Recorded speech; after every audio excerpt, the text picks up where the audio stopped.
Vari Baba Videham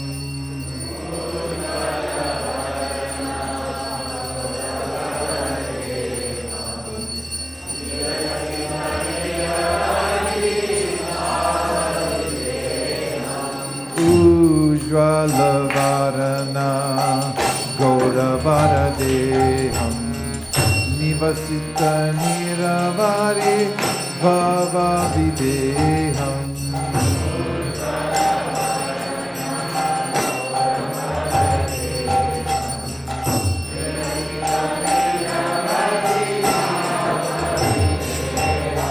Tribhuvana Pavana Kripayalesham Tam Pranamami Cha Shri Shakti Chandayam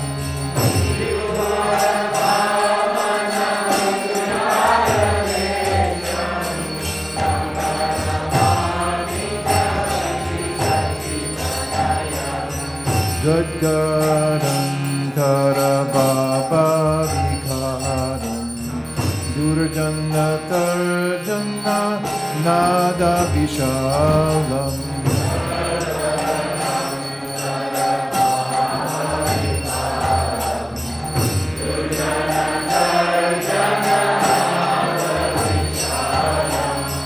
Bhavabhaya Bhajana Karana Karunam Tam Pranamami Cha Shri Shachitanayam Bhavabhaya Bhajana Karana Karunam Tam Pranamami Cha Shri Shachitanayam Arnam Bharadhara Charu Kapolam Indu Vinindita Nakachaya Ruchiram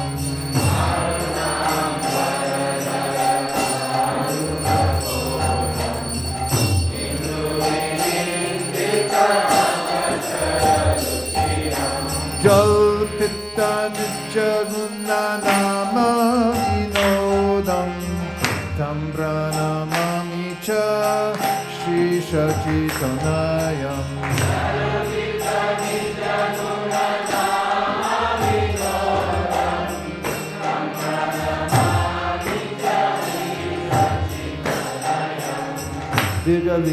Vigalitanayana Kamala Jaladharam Bhushana Navarasa Baba Vikaram Vigalitanayana Kamala Jaladharam Bhushana Navarasa Baba Vikaram Gati Ati Mantara Nritya Vilasam Tam Pranamami Cha Shri Shachitanayam Ati Ati Mantara Nritya Vilasam Tam Pranamami Cha Shri Shachitanayam Chandra Vinindita Shitala Varanam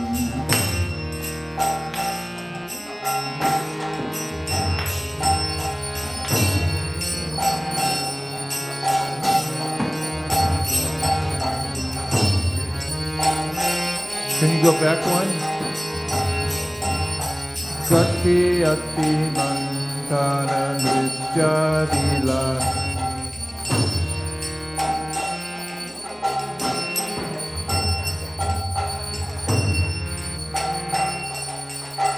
Shanshala Charu Charana Gati Ruchiram Manjira Ranjita Pada Juga Madhuram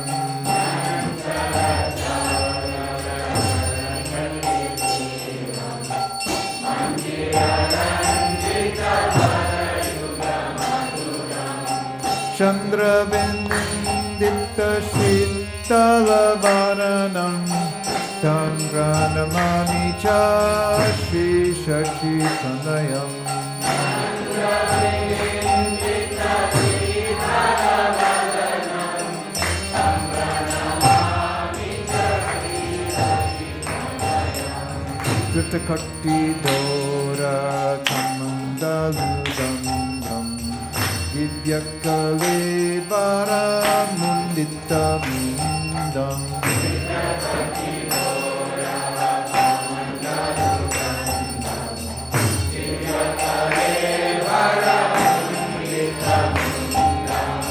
Durjana Kalmasha Kandana Dandam Tam Pranamami Cha Shri Satchitanayam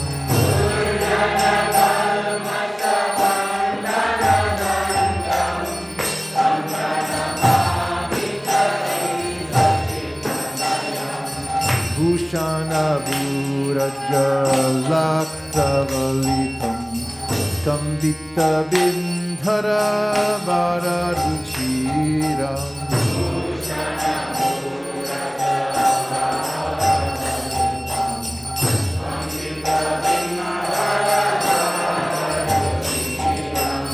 Malayaja Vera Chitta Ujjvala Tilakam Tam Pranamami Cha Shri Satchitanaya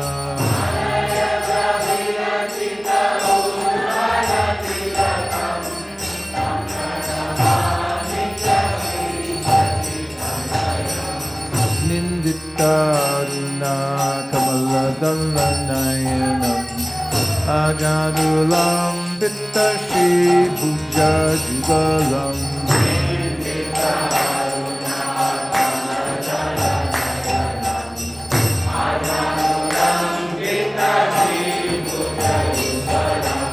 Kalevara Kaishoranartakavesham Tam Pranamami Cha Shri Satchitanaya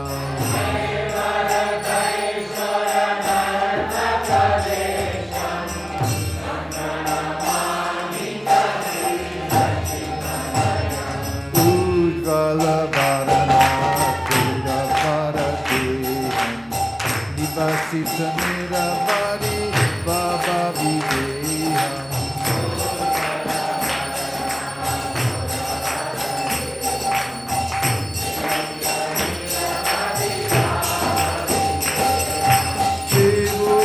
Pavana Kupaya Lesham Tam Pranamami Cha Shri Satchitanaya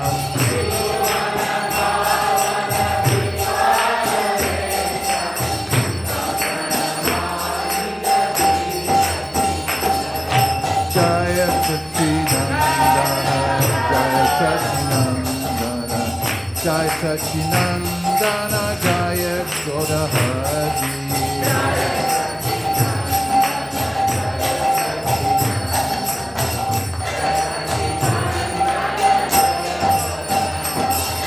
Jaya Satchinandana Jaya Satchinandana Jaya Satchinandana Jaya Godahari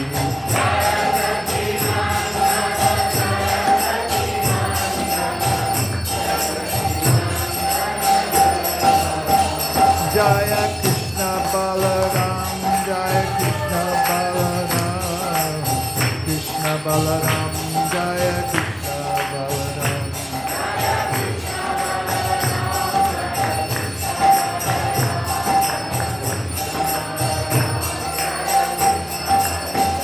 Jaya Gaurani Pai Gaurani Pai Gaurani Pai Jaya Gaurani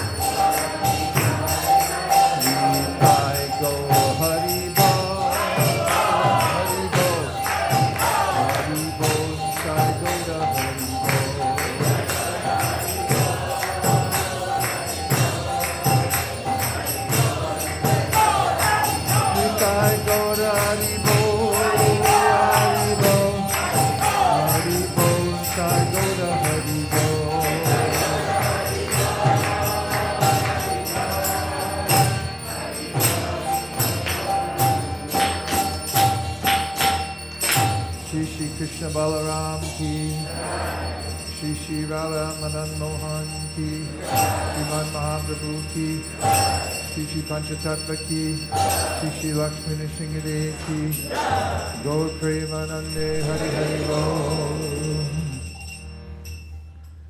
Vibhavari Shesha Aloka Pravisha.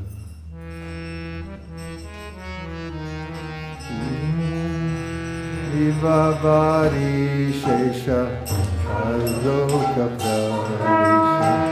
Nidrachari Utajiva.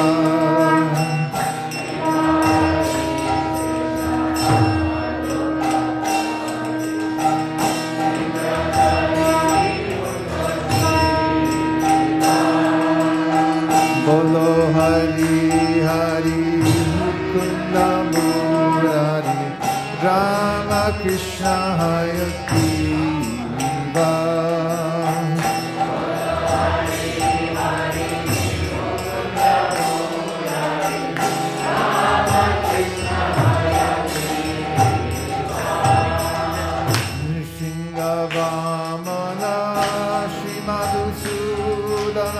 Rajendra Nandana Shyama.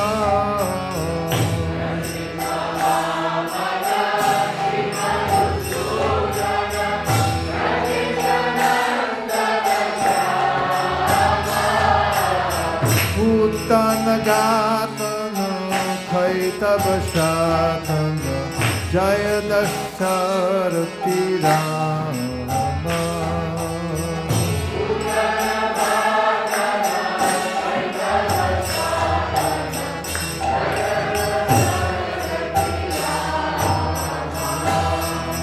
Yashoda Dulala Govinda Gopala Vrindavana Purandara.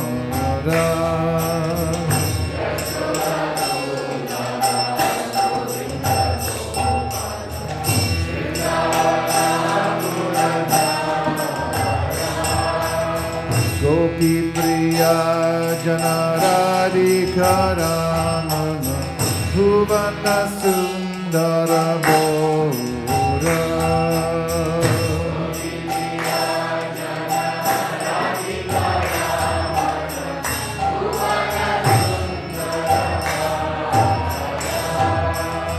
Ravana Kakara Makara Taskara Gopi Jana Vastrahari.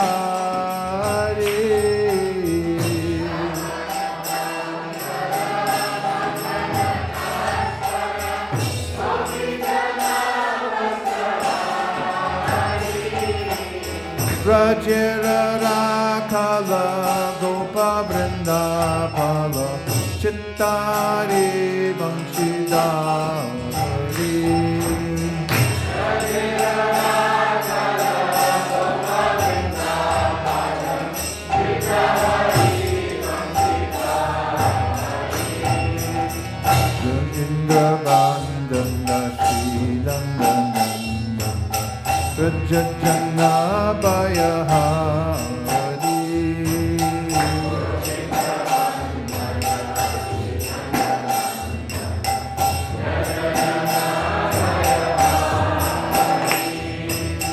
Navina Nirada Rupa Manohara Mohana Vamshi Vihari.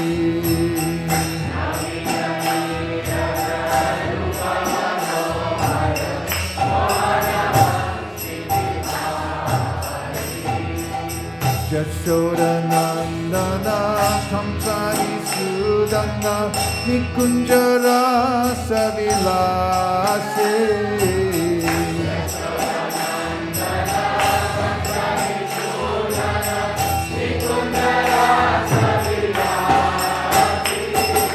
Kirtan Vakanana Rasaparayana Vrindavipina Nipasi.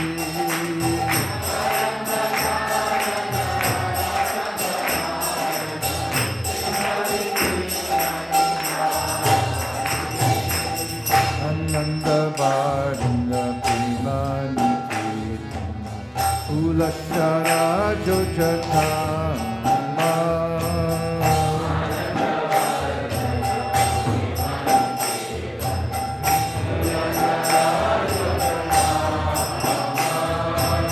Gopaganadana Chitta Vinodana Samasta Gunagana Dharma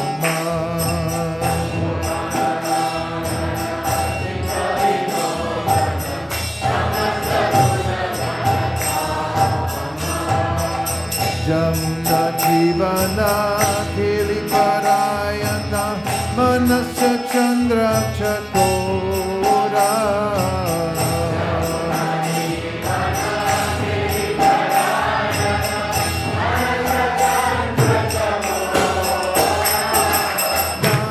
Namastudarasa Ga Krishna Jasa Rakova Chanda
Ishvara Parama Krishna Sachidananda Vigraha Anadiradir Govinda Sarvakarana Karanam Sahasrapatra Kamalam Gokulakyam Mahatparam Tatkarnikaram Saddama Taranam Tam Shashambhavam Karnikaram Mahadyantram Shakonam Vajrakilakam Sharanga Shakpadistanam Prakritya Purushena Cha Premananda Mahananda Rasena Vastitam Hiyat Jyoti Rupena Manuna Kama Bijena Sangatam Tat Kinjalkam Tarangshanam Tapatrani Shriyam Api Chaturasram Chaturmutesh Chaturdama Chatushkritam Chaturabhi Purushartascha Chaturbir Ritubhiritam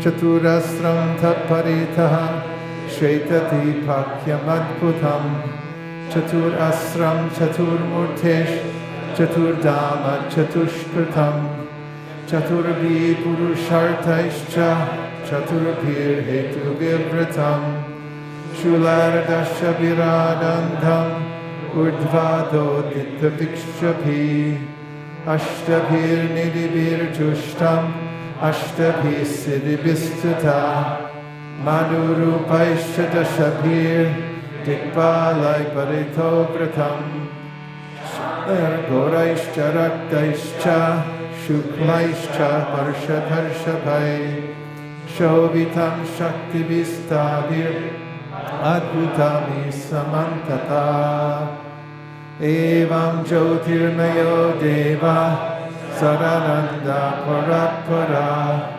Atmaramasya Tasyasti Prakritya Nasamagama Mayaya Ramamanasya Naviyogastayasaha Atmana Ramayare Me Tyakvakala Shashikshaya Niti Sarama Devi Tatriya Tadvasham Tada Talingam Bhagavan Shambhur Jyoti Rupa Sanatana Yayoni Sapara Shakti Kamo Bijam Mahaddare Lingayonyatmika Jata Ima Maheshwari Praja Shaktiman Purusha Soyam Lingarupi Maheshvara Tasmin Avirabhu Linge Mahavishnu Jagatpati Sahasra Shirsha Purushaha Sahasraksha Sahasrapad Sahasrabahur Vishvatma Sahasramsha Sahasrasu Narayana Sabhagavan Apastasmat Sanatanat Avirasit Kararnarno Nidhi Sankarshanatmakaham Yoga Nidram Gatastasmin Sahasram Swayam Mahan Tadroma Bilajaleshu Bijam Sankarshanasya Cha Haimanyandani Jatari Mahabhuta Vratani Tu Pratyandam Nivame Kamshad Vishati Swayam Sahasra Murdha Vishvatma Mahavishnu Sanatanaha Vamanga Dasrajad Vishnum Dakshinanga Prajapatim Jyotirlinga Mayam Shambhum Kushadeshad Avasrajad Ahankaratmakam Vishvam Tasmat Etad Vyajayata Tastaistre Vidher Vesher Lilan Mudvahatakila Yoga Nidra Bhagavati Tasya Shir Iva Sangata Shashikshayam Tato Nabes Tasya Padmam Vaniryayav Tannalam Hema Nalinam Brahmano Lokamadbhutam Tatvani Purvarudhani Karanani Parasparam Samavaya Prayogascha Vibhinnani Pratak Pratak Chitshaksha Sajjamanota Bhagavanadi Purushaha Yojayanmaya Devo Yoga Nidra Makalpayat Yojayiva Tatanyeva Pravivesha Swayam Guham Guham Pravishte Tasminstu Jivatma Pratipudyate Sadnitya Nitya Sambandha Prakritischa Paraivasa Evam Sarvatma Sambandham Napyam Padmam Harerabhut Tatra Brahmad Babad Bhuyash Chaturvedi Chaturmukha Sanjato Bhagavat Shaktya Tatkalam Kila Choditaha Shashikshayam Matim Chakre Purva Samskara Samskritaha Tatarsha Kevalam Tvantam Nanyat Kim Api Sarvataha Uvacha Puratastasmai Tasya Divya Saraswati Ama Krishnaya Govinda Hey Gopi Jana Ityabhi Malabhaya Priyapanir Mantrante Dasyati Priyam Tapastam Tapa Etena Tavasitir Bhavishyati Atate Pe Sasuchiram Prinam Govyandam Avyayam Shveta Dvipa Patim Krishnam Golokastam Paratvaram Prakritya Gunarupinya Rupinya Paryupasitam Sahasradalla Sambanne Koti Kinjalka Brimhite Bhumishchintamanistattra Karnikare Mahasane Samasinam Chidanandam Jyoti Rupam Sanatanam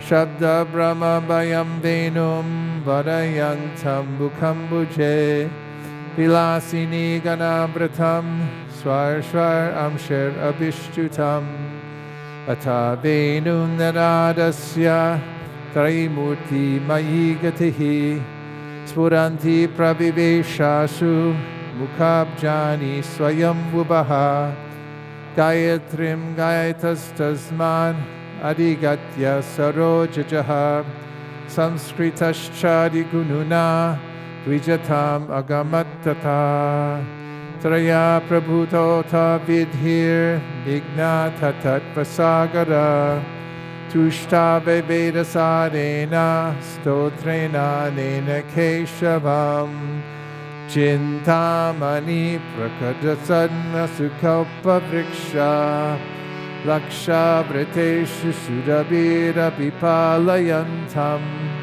Lakshmi Sahasra Shata Sambrama Sevyamanam Govindamari Purusham Tamaham Bhajami Venam Kvanantam Adavinda Dalaya Taksham Padhavatam Samasitam Buddha Sundarangam Kandarpakoti Kamaniya Vishesha Shobham Govindamari Purusham Tamaham Bhajami Alola Chandra Kalasadvana Malya Vamshi Ratnam Kadam Pranaya Keli Kalavilasham Shamam Tridanga Lalitanyata Prakasham Govindamari Purusham Tamaham Bhajami Angani Yassa Sakalendriya Vrittimanthi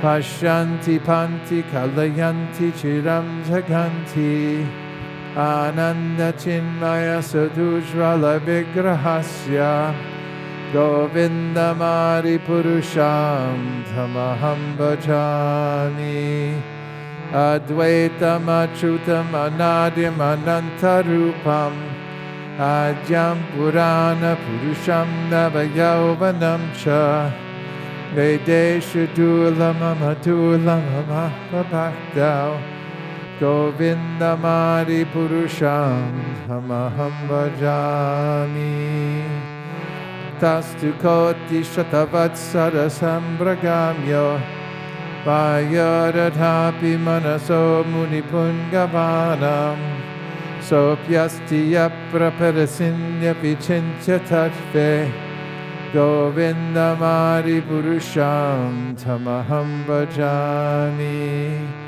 Ekobhya Saura Charitam Jagadanda Kotim Yat Shakti Rasti Jagadanda Chayaya Danta Andantarashta Paramanu Chayantarashtam Govindamari Purusham Tamaham Bhajami Yadbhava bhavitariyo manadastataiva Samprapya rupa mahima shayanana bhusha Shuktaryameva nigama pratitaistuvanti Govindamari Purusham Tamaham Bhajami Ananda Chinmaya Rasa Pratibhavitavis Tabirya eva nijarupataya kalabi Kolokya eva nivasa yakilatma bhuto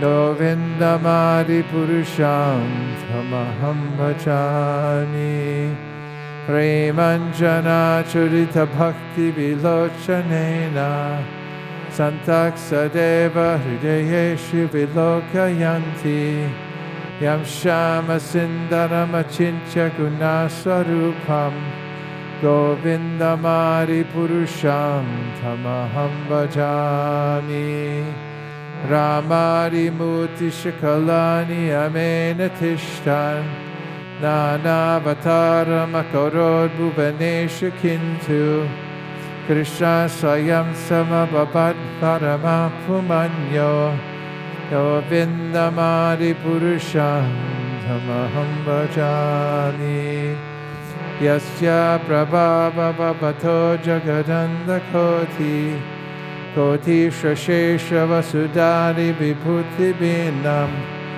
Tabrahma Nishkalam Anantam Ashesha Bhutam Govindamari Purusham Tamaham Bhajami Maya hiyasya jagadanda shitani sute Tregunyatad vishaya veda vitayamana Sattva valambi parasatvam vishuddha sattvam Govindamari Purusham Tamaham Bhajami.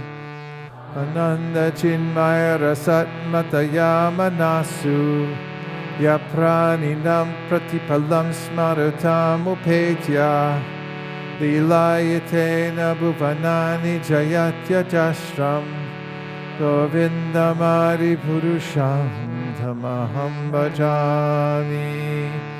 Golokanamni Nijadamni Chaleta Tasya Devi Mahesha Haridama Suteshu Teshu Tete Prabhava Nichaya Vihitascha Yena Govindamari Purusham Tamaham Bhajami.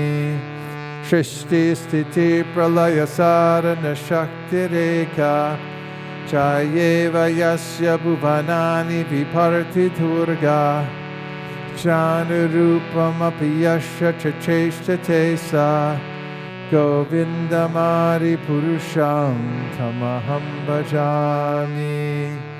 Shiram Karya Vivikara Vishesha Yoga Sanchayate Nahitata Pratagam Stiheto Yashambhutam apitata samupaiti karyan Govindamari Purusham Tamaham Bhajami. Departure evahida shantaramabhyapetya Dilayatena bhuva Jajasmana dharma Yastadrage vahicha Vishnu chaya vibhati Govindamari Purusham Tamaham Bhajami. Karnarna Bhajali Bhajati Sma Yoga Nidramananta Jagadanda Saroma Kupaha Adhara Shaktim Abalamya Param Samurtim Govindamari Purusham Tamaham Bhajami. Yashaikanisha Sitakala Mata Balamya Jivanti Loma Vilaja Jagadandanata Vishnur Mahansa Ihayasya Kala Vishesho Govindamari Purusham Tamaham Bhajami. Vasvanyatasma Sakaleshu Nijeshi Teja Siyam Kiya Prakhatayata Vitadvadatra Brahmaya Esha Jagadanda Vidhana Karta Govindamari Purusham Tamaham Bhajami. Yatpada Pallava Yugam Vinidaya Kumbha Kande Pranama Samaye Saganadi Raja Vignan Vihantam Alamasya Jagatrayasya Govindamari Purusham Tamaham Bhajami. Agni Mahi Ganganama Mumuru Dishascha Kalastatma Manasiti Jagatrayani Yasmad Bhavanti Vibhavanti Vishanti Yamsha Govindamari Purusham Tamaham Bhajami. Yatshakshare Savita Sakala Grahanam Raja Samasta Suramuti Rashesha Tejaha Yasyagnaya Brahmati Sambrata Kala Chakro Govindamari Purusham Tamaham Bhajami. Dharmo Tapapa Nichaya Shutayastapansi Brahmadi Kita Patagava Dayascha Jivaha Yadatra Matra Vibhava Prakata Prabhava Govindamari Purusham Tamaham Bhajami. Yatswindra Gopamatavindra Mahosa Karma Bandhanurupa Palabhajanam Atanoti Karmani Nirdahati Kintija Bhakti Bhajam Govindamari Purusham Tamaham Bhajami.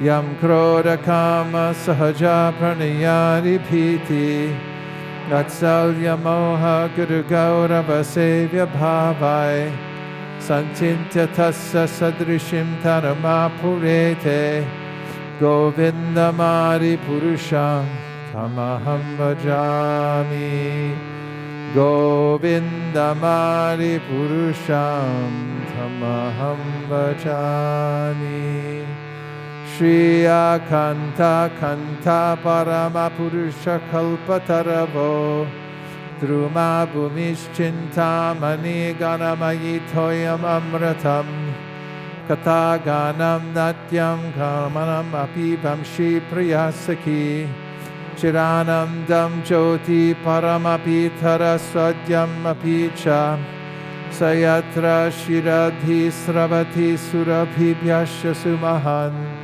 Nameshartyakyo Vavratati Nahi Atrapi Samayaha Paje Shveta Dvipam Tamaham Iha Golokamitiyam Vidantaste Shantakshiti Viralachara Katipaye Ato Vacha Mahavishnor Bhagavantam Prajapatim Brahman Mahatva Vijnane Prajasarge Chachinmati Pancha Shloki Mimam Vidyam Vatsadatvam Nibodame Prabhude Jnana Bhakti Vyam Mayananda Chinmayi Ude Tunatama Bhaktir Bhagavat Prema Lakshana Pramanaistat Sarachairais Narantaram Bodhayanat Manatmanam Bhaktimapyutamam Labet Yasya Shreyas Kadam Nasti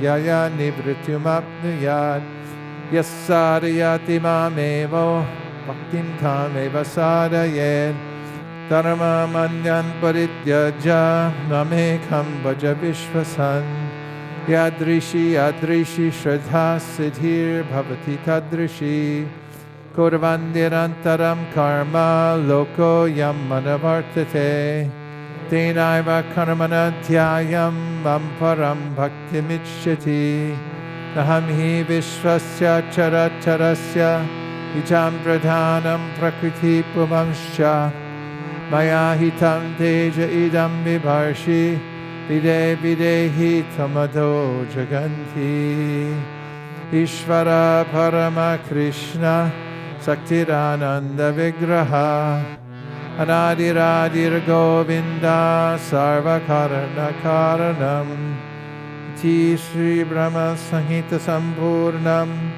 Hari Om.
can you bring Bhagavatam, 10th canto, 8th chapter?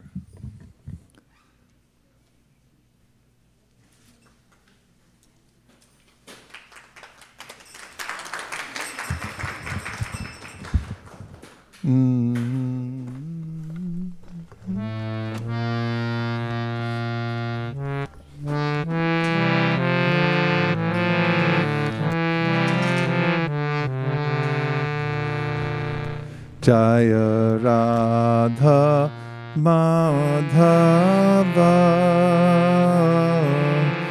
Jaya Kunja Bihari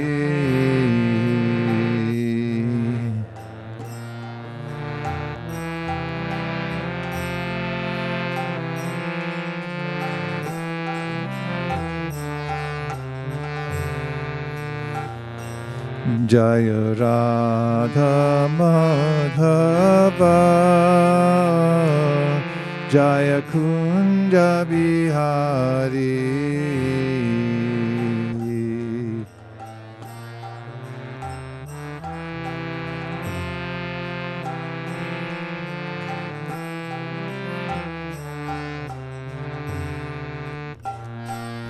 Jaya Gopi Jana Balaba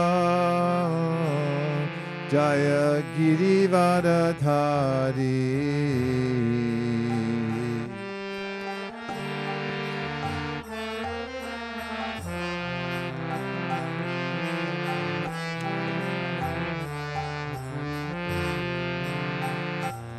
Jaya Gopi Jana Balaba Jaya Girivardhari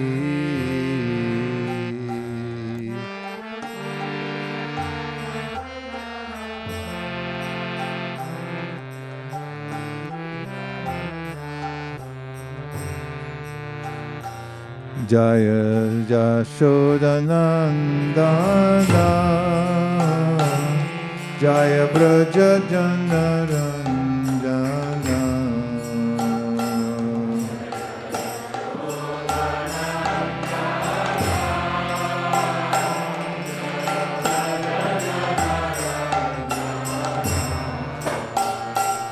Jaya Jashodanandana Jaya Braja Janaranjana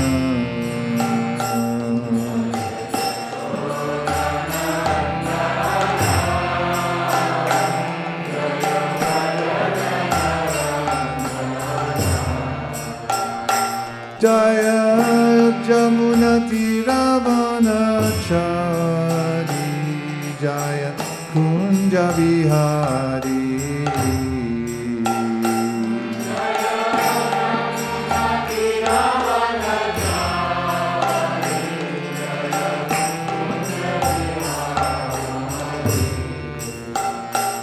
Jaya Jamuna Tiravanachari Jaya Girivardhari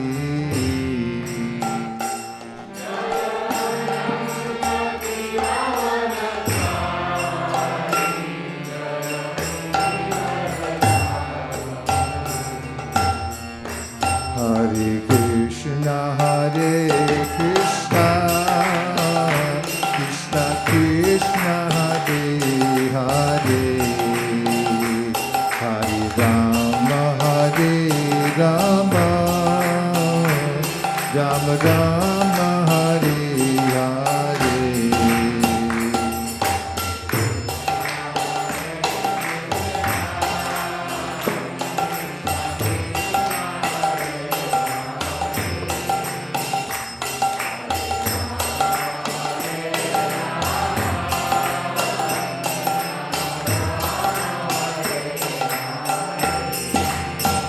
Hare Krishna Hare Krishna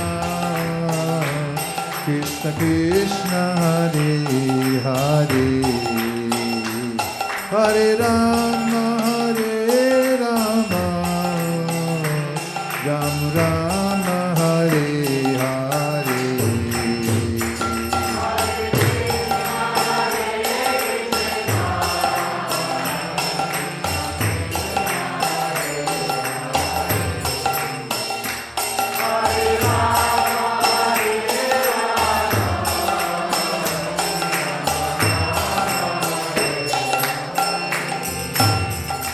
Hare Krishna, Krishna Krishna, Hare Hare, Hare Rama, Rama Rama, Hare Hare.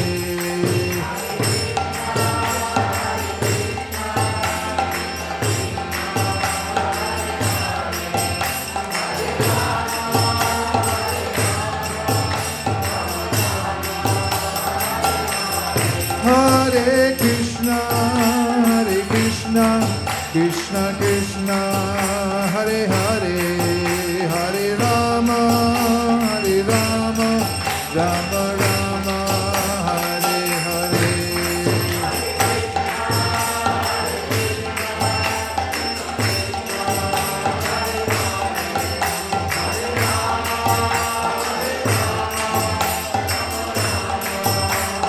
Nitai go Hari Bo, Hari Bo, Hari Bo, Nitai go Hari Bo.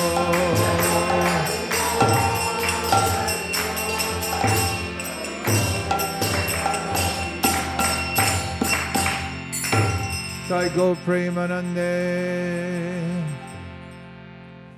Om Namo Bhagavate Vasudevaya.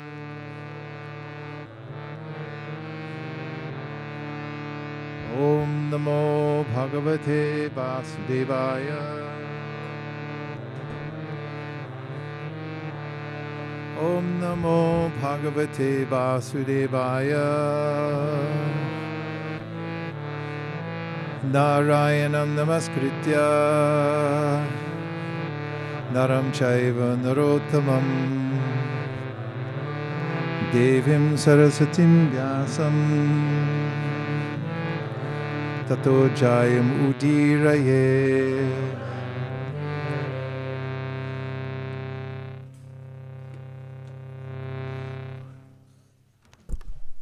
Welcome everyone to ISKCON of Silicon Valley on the occasion of the Divine Appearance Day of Sri Balaram.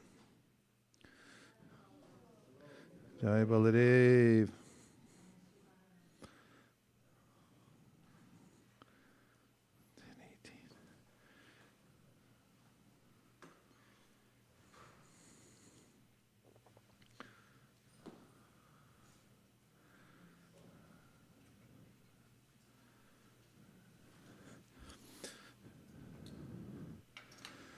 As we began discussing yesterday, Balaram is a transcendental personality. Mayatite vyapi vaikuntaloke, punaishvari shi chaturvyu hamadye, rupam yasyo bhati sankarsanakyam, tam shri nityananda ramam prapadye.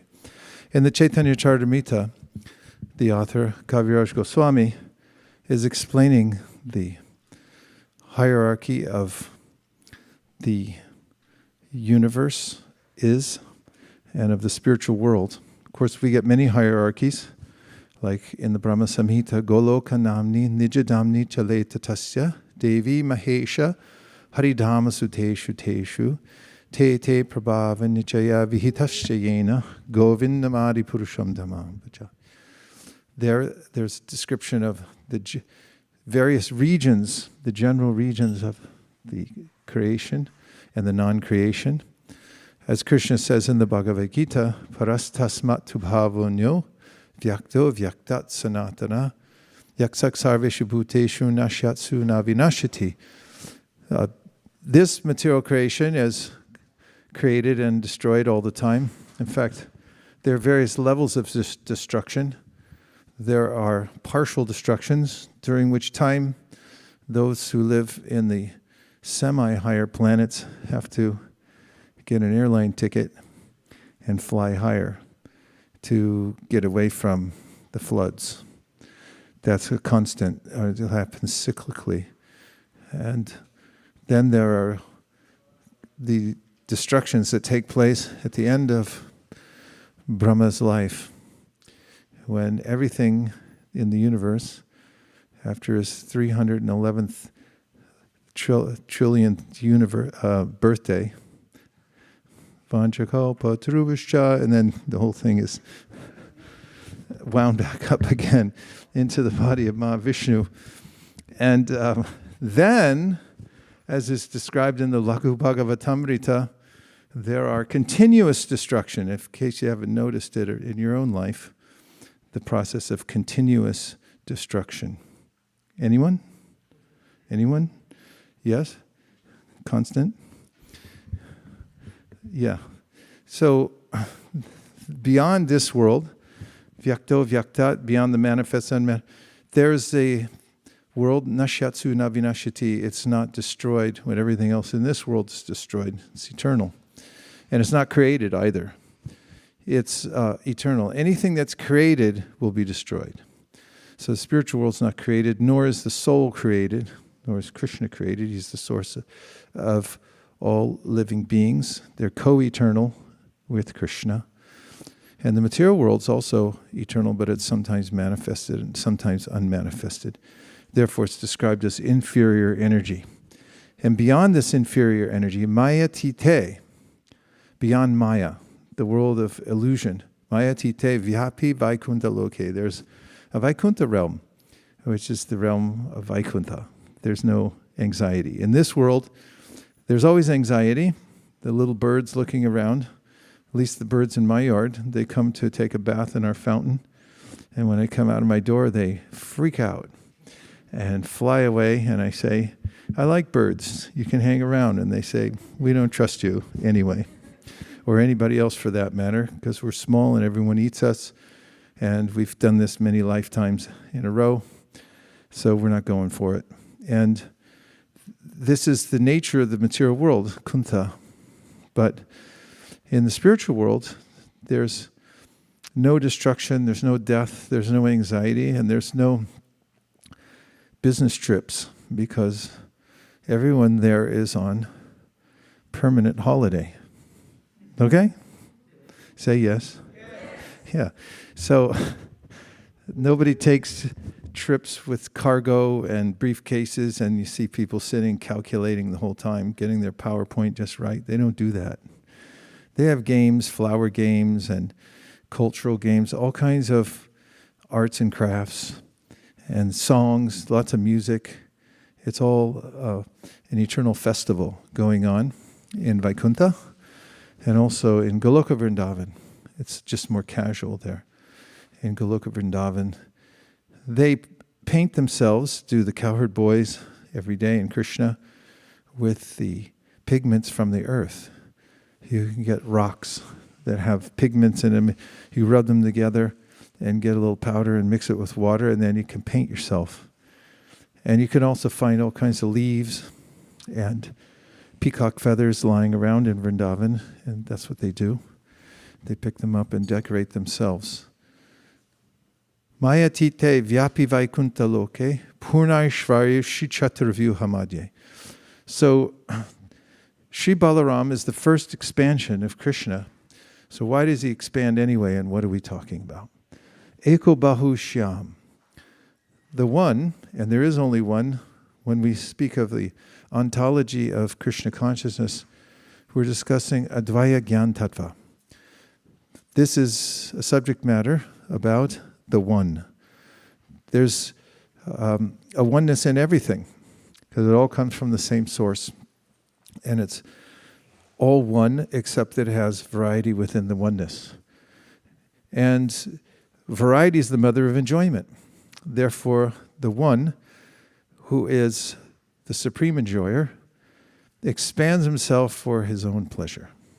And he makes unlimited variety for himself, especially in the form of asankhya jivas, unlimited living entities he can relate to. He has an individual and unique relationship with every single living entity. Sanitya nitya sambandha prakritischa paraivasa. Each one has an eternal kinship with the Supreme Personality of Godhead. Only some of them have forgotten and are embroiled in the material world. So, the material world is a facility given by Lord Balaram. In fact, Lord Balaram is the facilitator of everyone in the spiritual world and in the material world. So how does that take place? In the topmost planet, Goloka Vrindavan, Lord Balaram expands himself into all kinds of paraphernalia to take care of the needs of Krishna. So Krishna lies down in a bed. So Balaram manifests himself as the bed. He also, of course, not so much in Vrindavan. Krishna doesn't wear shoes. That's why there's so many footprints. But in Dwarka and other places, there's shoes. Sometimes he wears shoes. But in Vrindavan. But there's paraphernalia like Brahman thread. This is a facility for Krishna. Any facility you can think of is manifested by Balaram in the spiritual world. And then Balaram, as the first expansion of Krishna, then expands himself into the Chaturvyuha. And from the Chaturvyuha, he, Sankarshan, Vasudeva, Pradyumna, and Aniruddha, 4 transcendental personalities. He also expands himself into Mahasankarshan. And from Mahasankarshan comes the Mahavishnu. Then comes the Garbhadakshayi Vishnu and Shirdakshayi Vishnu. Each one of them has a function. The Mahavishnu is the one who glances over the material energy, and we know this that from studying Advaita Acharya. He's the manifestation of Mahavishnu. And from chanting the Brahma Samhita, we know that Mahavishnu glances at the material nature. And from his glance, the living entities, the jivas, manifest or are impregnated into the material nature.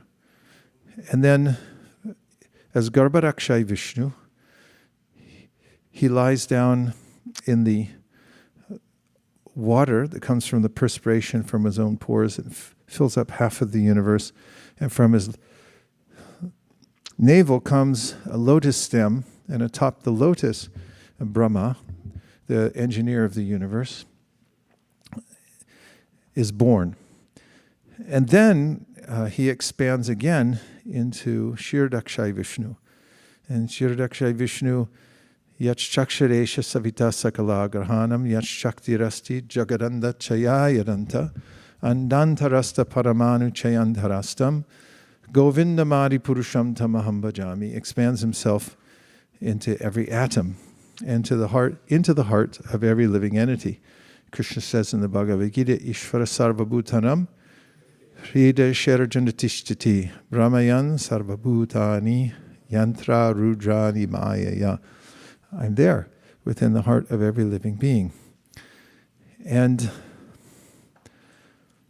Balaram is that original source of all facility called the Sandini potency. And so when Krishna comes to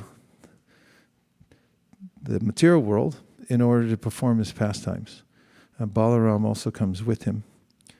In fact, he comes a little before him. There's a debate about this in Vrindavan because from the one of the Puranas, there's some indication that Balaram's a year older than Krishna. But actually, if he was a year older, then how would they be wrestling together and playing together in their early childhood? We hear from Srimad Bhagavatam how Balaram comes as the 7th pregnancy of Devaki, but then transfers himself to the womb of Rohini. And then he's known as the son of Rohini. And then when Krishna is born, both Krishna and Balaram are there for the name-giving ceremony. That's other evidence. You don't wait a year until you give the name, giving the name to the child. So they're both there with Gargamuni in the cowshed during the time that Gargamuni is giving the names for these children.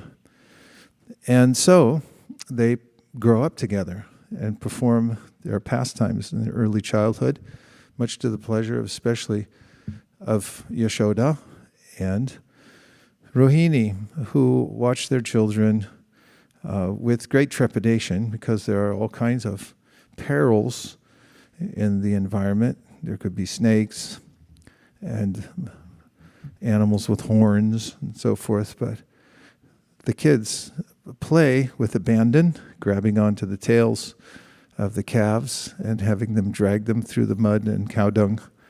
And they come back, and the mothers and all the other residents of Vrindavan, including all the males and females in the gopas and gopis in the village, enjoy seeing Krishna and Balaram growing up. They're so beautiful.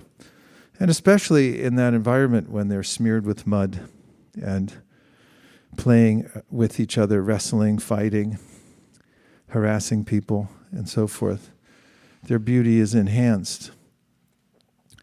And as they grow up together, they're given various duties to do. One of them is to first tend to the calves, because the small children can handle the little calves. But when Krishna and Balaram get a little bit older, then they're given the task of taking out the cows.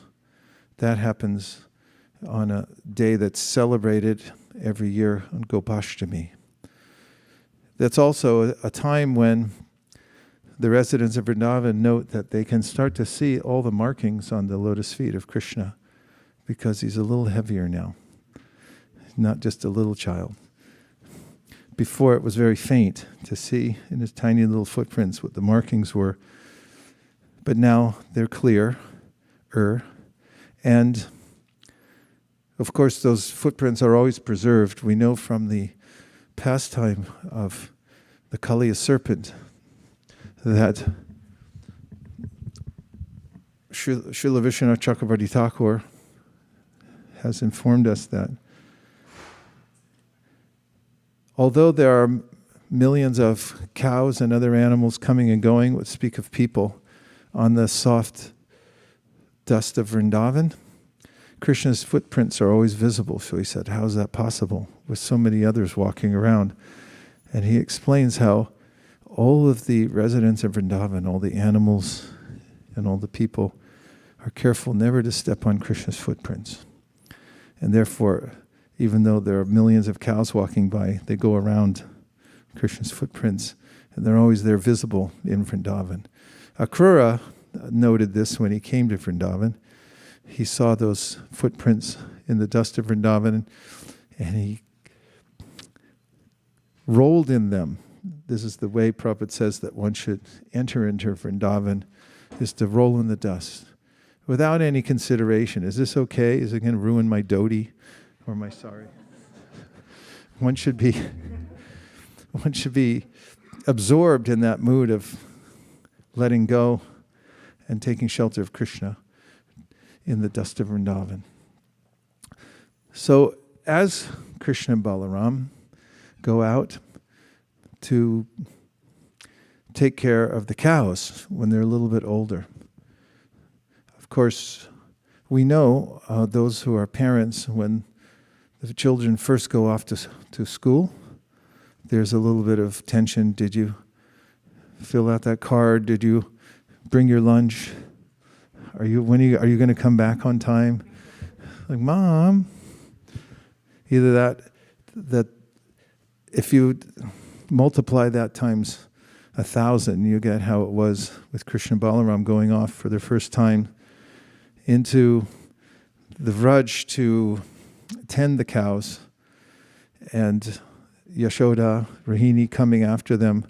You sure you have your lunch? You're going to eat it all, right? This is described in the Brihad Bhagavatamrita 7 times, 8 times. She asks him, make sure all his clothes are neat, and He's going off. You're going to come back on time, right? And of course, during the daytime, when Krishna and Balaram go off into the forest with their friends, and they feel complete freedom, because now they can just hang out with their friends and play around, and that's what they do. Krishna will see peacocks, and the peacocks make a sound. Anyone? Does anyone know that? Needs a little work. Come on, Kanka, you're from New Vrindavan. You should. See, that's pretty good.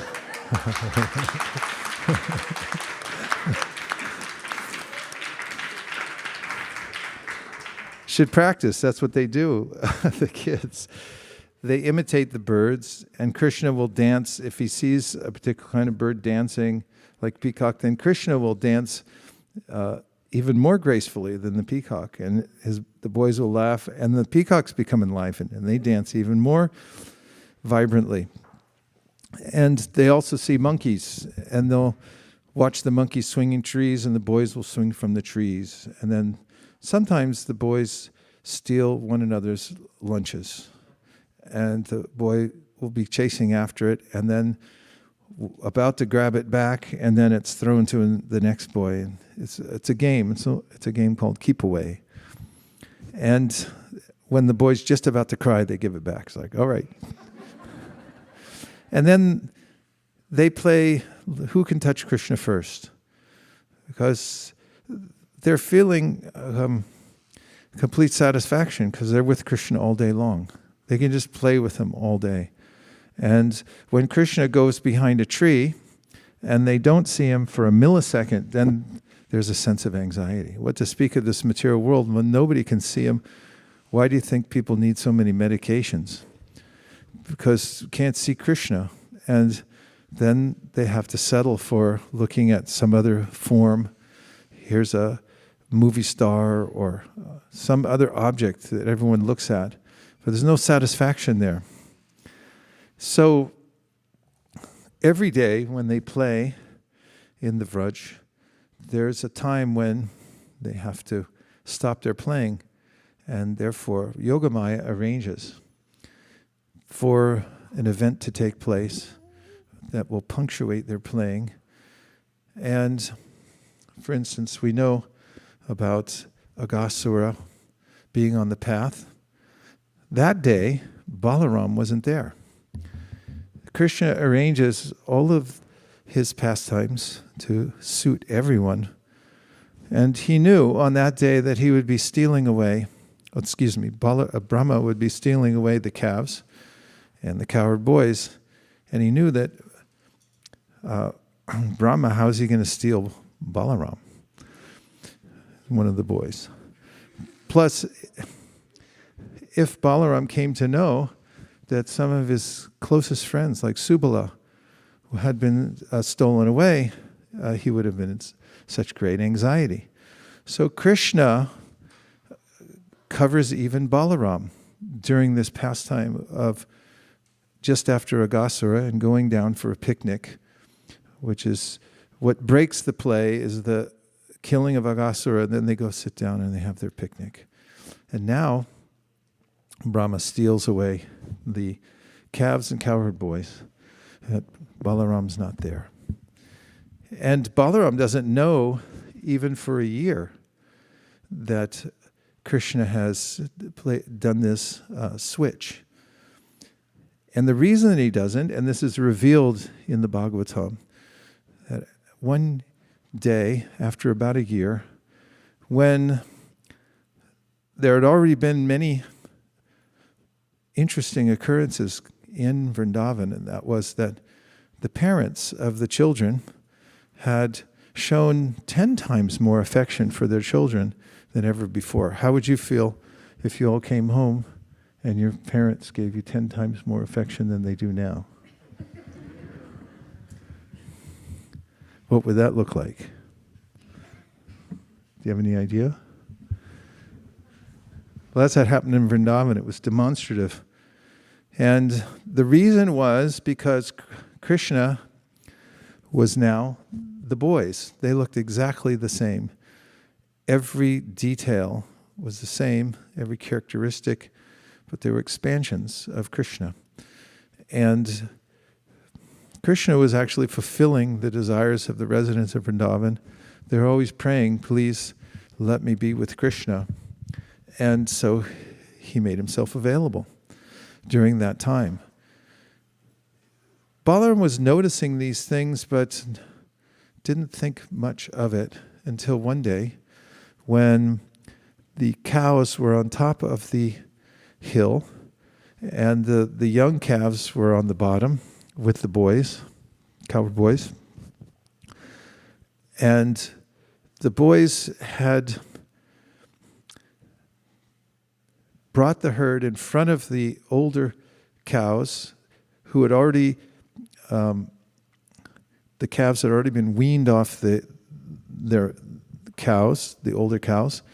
But this time, the cows, seeing the calves at the bottom of the hill, came running down. And 2 feet at a time. That means really fast down the hill. And when they came down the hill, they looked like they wanted to, practically out of affection, devour these young calves. They were licking their bodies so affectionately, which is extremely uncharacteristic. They had already been weaned off their mothers and the mothers from them. And so Balaram noticed this, and he thought, that's another oddity. And he thought about it, and then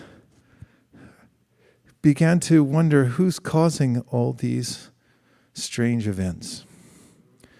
But Vishwanath Chakravarti Thakur says that 25% of Yogamaya was lifted. So he could understand just a little bit that things were going on. First, he didn't notice it all for a whole year, and then he started noticing that these are strange occurrences. So this is interesting because Krishna's Yogamaya covers even those in the spiritual world, and including Balaram. What about in the material world? In the material world, Mahamaya, the external energy, covers the conditioned soul. So all kinds of oddities are occurring in this world, like people are born, and then they grow up and they start getting old. That's strange. Why do they do that? And then all of a sudden they just drop dead. And everyone goes like, well, that's no big deal. I mean, they think it's a big deal, but they don't really think like, why do we have to do this? Everyone just accepts it like, yeah, you got to take the good with the bad. But it's really strange. But nobody investigates it. And this is the power of the bewildering potency of Krishna, that it takes away even the impetus to investigate what's going on. So in the material world, when living entity is covered, he or she doesn't ask, oh, why do I have to die? I just live my life and I'll forget about it. And then when it comes, and it's no big deal, but it is a big deal. But nobody asks. And in the spiritual world, when one's covered by Yogamaya, like Balaram was at that time, he'd made no inquiry. But then when 25% of the Yogamaya was removed, he started to think something strange going on. 50% was removed. Then he thought, there must be some kind of Rakshasi magic happening here. And then 75% was removed. And he thought, no, it can't be some Rakshasi, because how could that bewilder me or take hold here in Vrindavan with Krishna? And then 100% was removed, and he realized, Krishna, you're doing this. In other words, Krishna revealed it to him. So in reading this section, I was thinking about how we're really helpless, actually. I'm covered by illusion. Daiva hi esha gunamayi mama maya duratyaya mameva ye prapadyante maya metam tarantite. And unless I surrender, and Krishna removes 25%, 50%, 75%, 100%, I can't understand anything. In fact, in 100% Maya, I just think, why should I bother? It's with spiritual life. I might even make up some atheistic philosophy. There is no God. And death means nothing. It's just the disassembling of matter and atoms and so forth. That's 100% Maya. And so, muyanti yatsureyaha. Krishna bewilders even the suras, even the demigods. Everyone's bewildered by Krishna. So we find in this pastime how, although Balaram's the older brother, he's expansion of Krishna, still Krishna is the Supreme Personality of Godhead. And in their play in the forest, we'll just talk about a few pastimes with Balaram and what they mean. Is everyone okay? Okay. So one day, the cowherd boys and Krishna are walking in the forest. And it's very beautiful there. There are millions of different kinds of birds and flowers and trees and animals. And Krishna begins to glorify Balaram and talk about his qualities. But actually, because one is not supposed to talk about oneself, he's glorifying himself. But he does it by glorifying Balaram. And as they're walking through the forest, he talks to Balaram about, in front of all his friends, about how everyone in the forest is offering their respects to him, and how he is the cynosure of all eyes. And as they're walking, they pick up a scent, a beautiful scent from the tall forest. Tall means T-A-L, the tall fruit, which is a tasty fruit. In fact, if you make some preparation out of it, it can taste like mango pudding. Sorry to torture you on a fast day, but it's a nice type of fruit, the tall fruit. And the boys, thinking about Krishna and wanting to see his vira rasa, which goes with the friendly rasa, that being boys playing with Krishna, it augments their love for him as friends when they see him do wonderful things like killing demons. So they like to incite these things. And there's news in Vrindavan about these asses that live in the tall forest, and they won't let anybody else come there. Now, all these fruits are ripe, and they're even falling from the trees, but nobody can come and take them. And so the boys tell Krishna and Balaram, we'd like to go there and offer you these fruits. And please make them available to all of us. So on their way, they are singing Krishna's glories, and they arrive at the tall forest. And there, Balaram walks in as the great hero, because everyone's afraid of Dhenuka. Dhenukasura is a fearsome ass demon who threatens everybody. He's very strong, and he's kept everybody at bay from this beautiful forest. But Balaram walks in nonchalantly, grabs one of the trees and shakes it, and then boom, boom, boom, boom, boom, boom. The tall fruits fall from the tops of the trees and they hit the ground and making these noises. So Dhenukasura comes running out, sees Balaram, and out of rage, he kicks him. And then wheels around to kick him again, but then Balaram grabs him by the hind legs and swings him around and around. That's the time that Dhenuka dies by, what is it called? Sentruk? You can't hear anything in this room. with masks and then the ambient noise. Centrifugal, that's what it is. Centrifugal force kills Dhenukasura, but then he whips him into the tree, and by the force of Dhenuka hitting the trees begin to topple.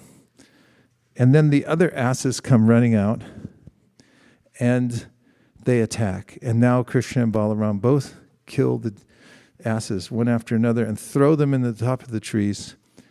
There's blood coming from them, which is red, and they're decorating the sky like a panorama in the trees. And the Shukadev Goswami describes how it's a very beautiful scene.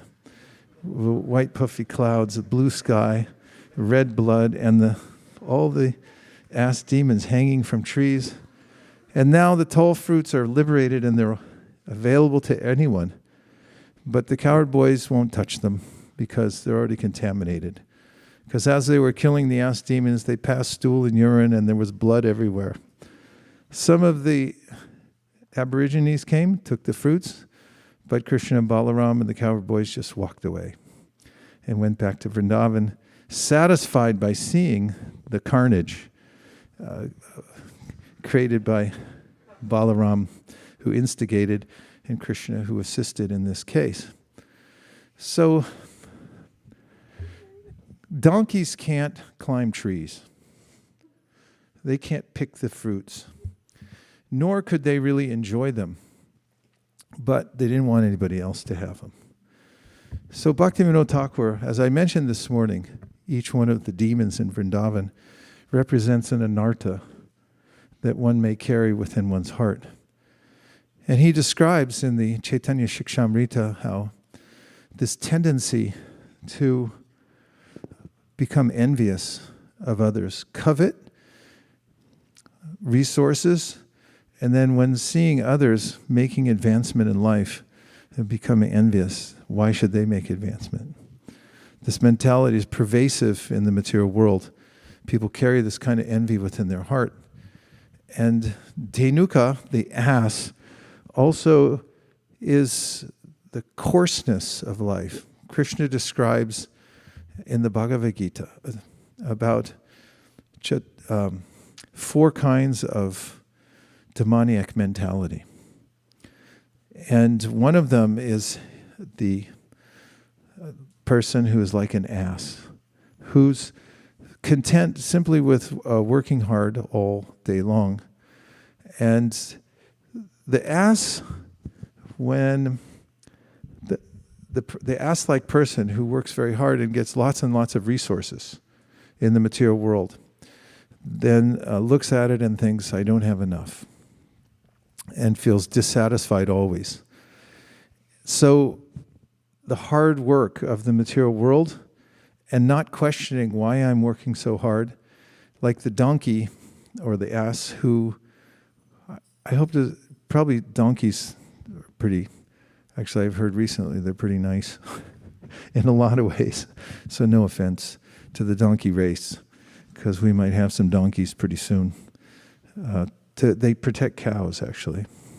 Did you know that? If you put donkeys into your herd, that they're very friendly and they come around. I'm ruining the story now. The donkeys come and they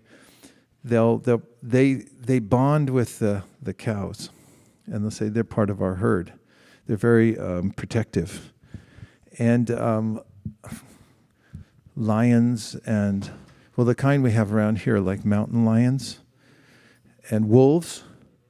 They're aware of the fact that they have to have speed and agility to do their killing. And they're also aware, somehow or other, that donkeys kick hard. And that if they break a limb, or even a nail for that point, or a jaw, that they're finished.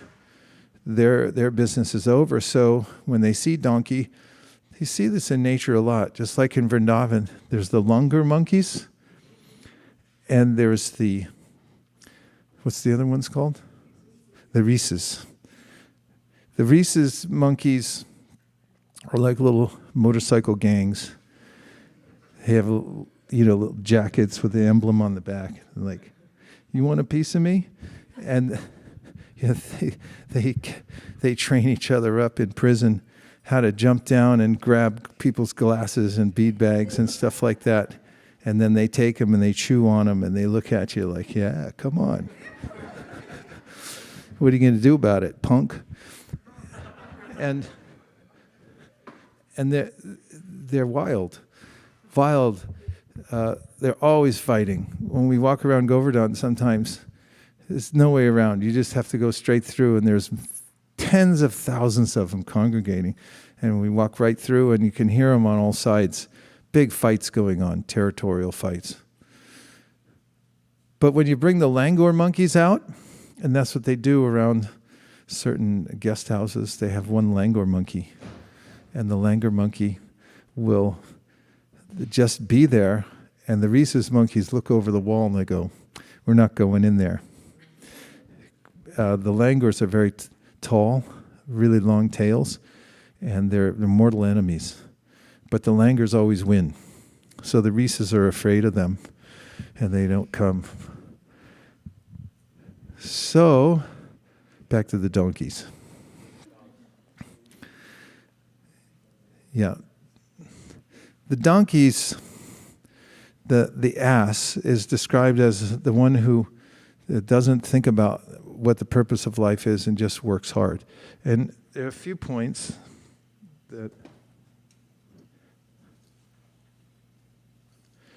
I think that are that we can relate to with Dhenuka.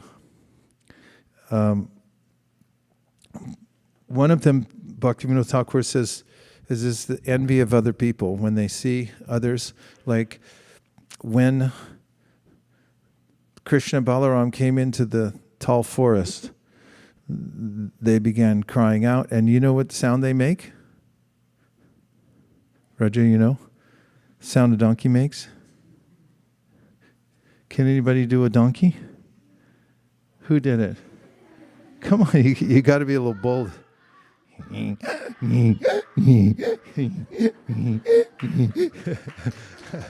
Kanka, way to go.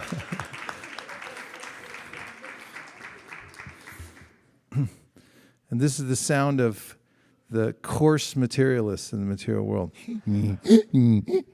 That people all over the world, they have these boundaries on their country, and they don't want anybody else to come in, just like Dhenukasura's, the czar forest. They can't do anything about the tall fruits, really, but they don't want anybody else to come in and take them. And this is the kind of envy that's pervasive in the heart, in the material world. So the killing of Dhenukasura is like the killing of this spirit, the selfish spirit. And Bhaktivinoda Thakur says that there's a way to overcome this by the mercy of Lord Balaram. And I'm going to talk about that in just a second. But before I do, I'll take a few reflections, and then I'm going to tell one more story about Balaram that's very important, because it goes to the ways in which we can become purified of anarthas. Yes, Prabhu.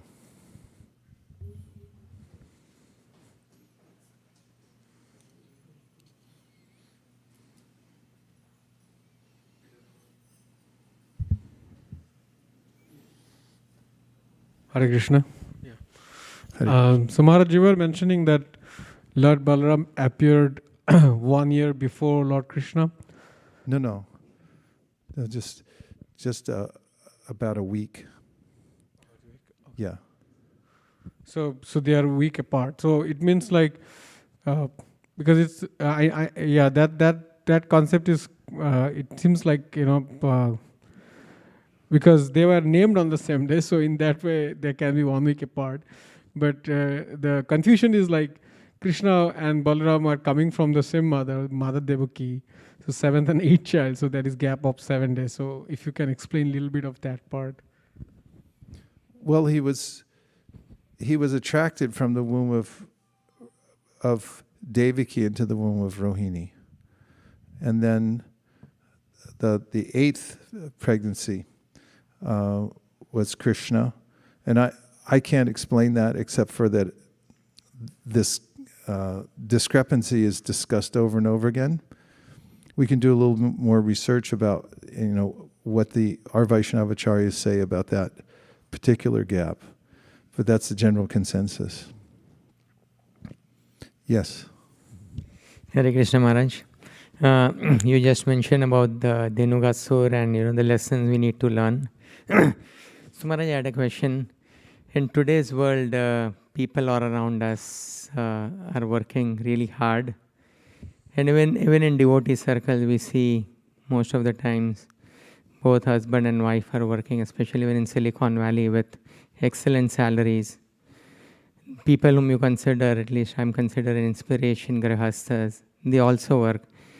I mean, we don't know the numbers, but considering the general IT salary and standard of Bay Area, and apparently doing very well also in spiritual life. So it just appears that is the norm or standard, that everyone has to work very hard, because even elevated devotee grihasthas are also in the same category. So where do we draw the line? Or, I mean, it's individual, I understand. Everyone has to think for their own self. But then we look up to senior devotees, and then we see that husband and wife are also working equally hard. So what do we do in today's world? It really depends on the motive. And the world is set up in such a way, of course, since time immemorial, as described, ma, describes the material world, how work is necessary. And then how much work till foam comes from your mouth. And then there's defeat at some point. And then there's fear, and there's mrityu, death. However, if one is a devotee, then this trend is reversed. It becomes apavarga. And that means that all of these points are nullified because the motive is different. So when devotees come to Silicon Valley, they choose to do that because they want to be part of the Sankirtan movement here. And therefore they take up different kinds of employment to make that possible. So they can live in a place and go on doing their service. It's a strategic outlet here at ISKCON Silicon Valley. We have to hold the ground and make a stand here, a really strong stand, and build up our fortress in amazing ways to defeat Maya in the world, on the world stage. The huge battles going on with Maya. So part of the war is that those brave warriors who come here take up different kinds of employment so that they can stay in the game. It's not their fault that it's an artificially inflated market. You have to buy a house where the property tax is way more than anybody should pay, even for a regular house.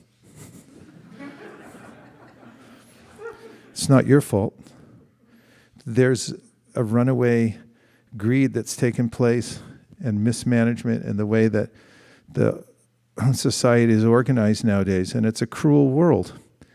But the brave warriors, like yourself and your family, have stayed here deliberately so that you could fight the war right from this place. You could have decamped, and there are other places you can go, which is okay also. I'm not questioning the motive, anybody doesn't, but the ones who are here, their motive is to be in the thick of it. And that goes for anybody who decides to stay in a place where it's a little bit difficult. I mean, we were just hearing about the Bombay project. Giriraj Maharaj, Prabhupada was commenting how, look, he stayed the whole time in rat-infested, mosquito-infested, swamp-like conditions. He could have gone anywhere, but he stayed here and served his spiritual master.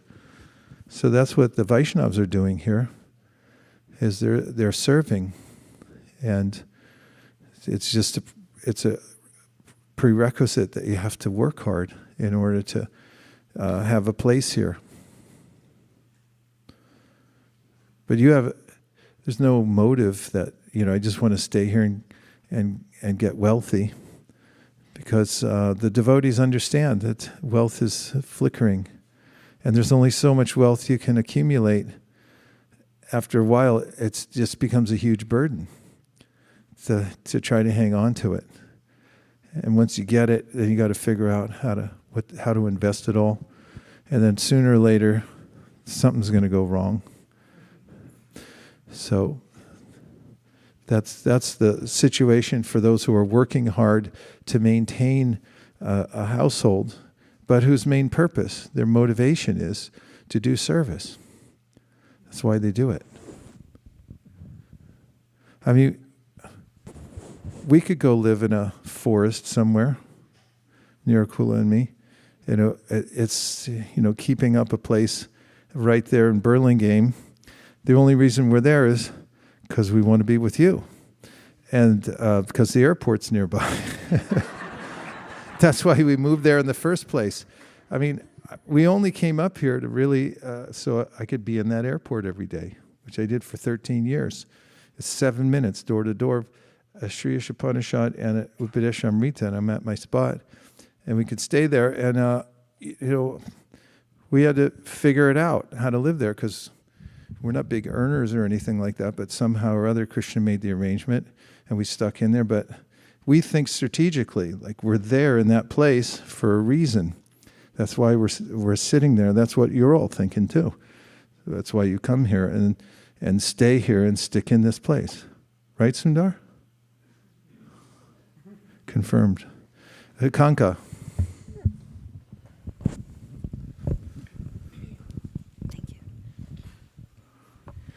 Hare Krishna Maharaj, thank you for talking about Lord Balaram. When Sarup and I got married, there was a letter from Srila Prabhupada that said, "Follow in the footsteps of Srila Bhaktivinoda Thakur." And if we look at Srila Bhaktivinoda Thakur's life, he was so amazing because he worked so hard every day, but his consciousness was completely absorbed in spreading Krishna consciousness and developing Krishna consciousness throughout the world. So that's, even though we're here, some people are working so hard in Silicon Valley, it's a matter of consciousness to do this for Krishna. Thank you. Good example, Bhaktivinoda Thakur. I read a letter recently Prabhupada wrote to Hansaduta Prabhu, where he said, just do book distribution, and you can live off of that. He said, no need to work very hard. You could just do book distribution, and then whatever profits you make from that, you can live from that. I'm just bringing that out to say there are many different instructions. The way I like to tie them all together, Prabhupada once wrote, and he writes this in a purport in the Bhagavatam. He says, for livelihood, one must be inventive. Because, you got to match up what you have, what your capabilities are, where you want to serve, and try to be inventive to find a way to make it work. There's no stereotype. It's motive that counts. And if the motive's right, if you're thinking, how can I do more service, then it makes sense.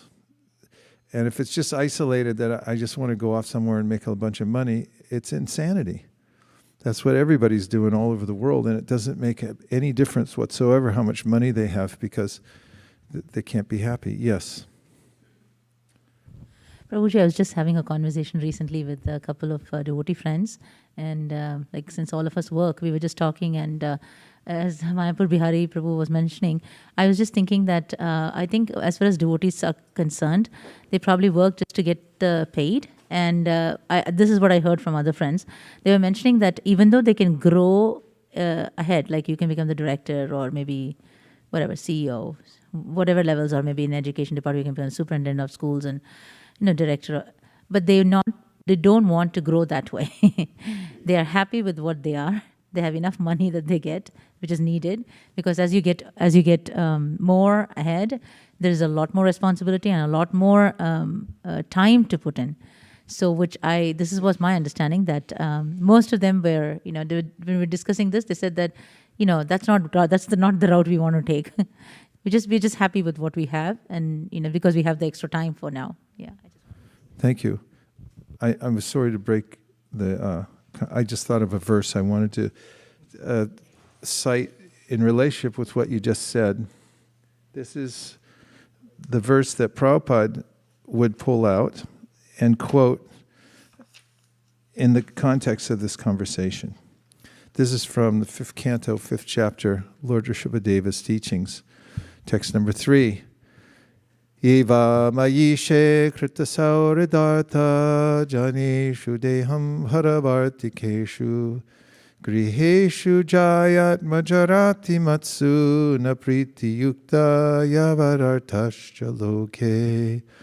Those who are interested in reviving Krishna consciousness and increasing their love of Godhead do not like to do anything that is not related to Krishna. They are not interested in mingling with people who are busy maintaining their bodies, eating, sleeping, mating, and defending.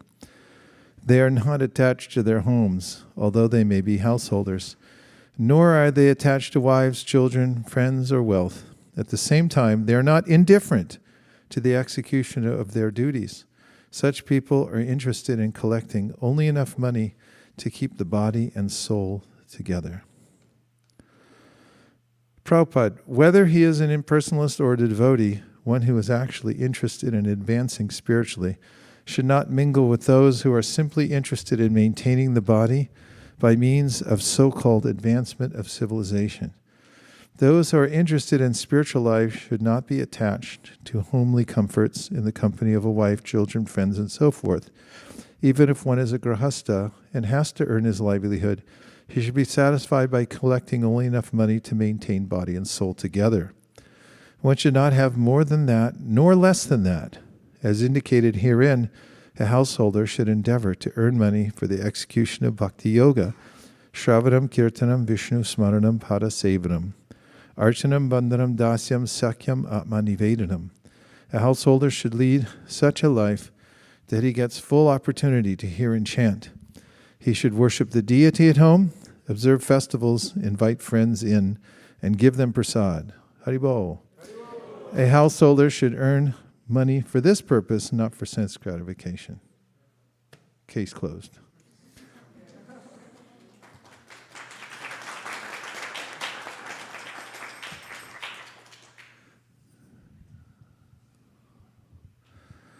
Pralamba Sura.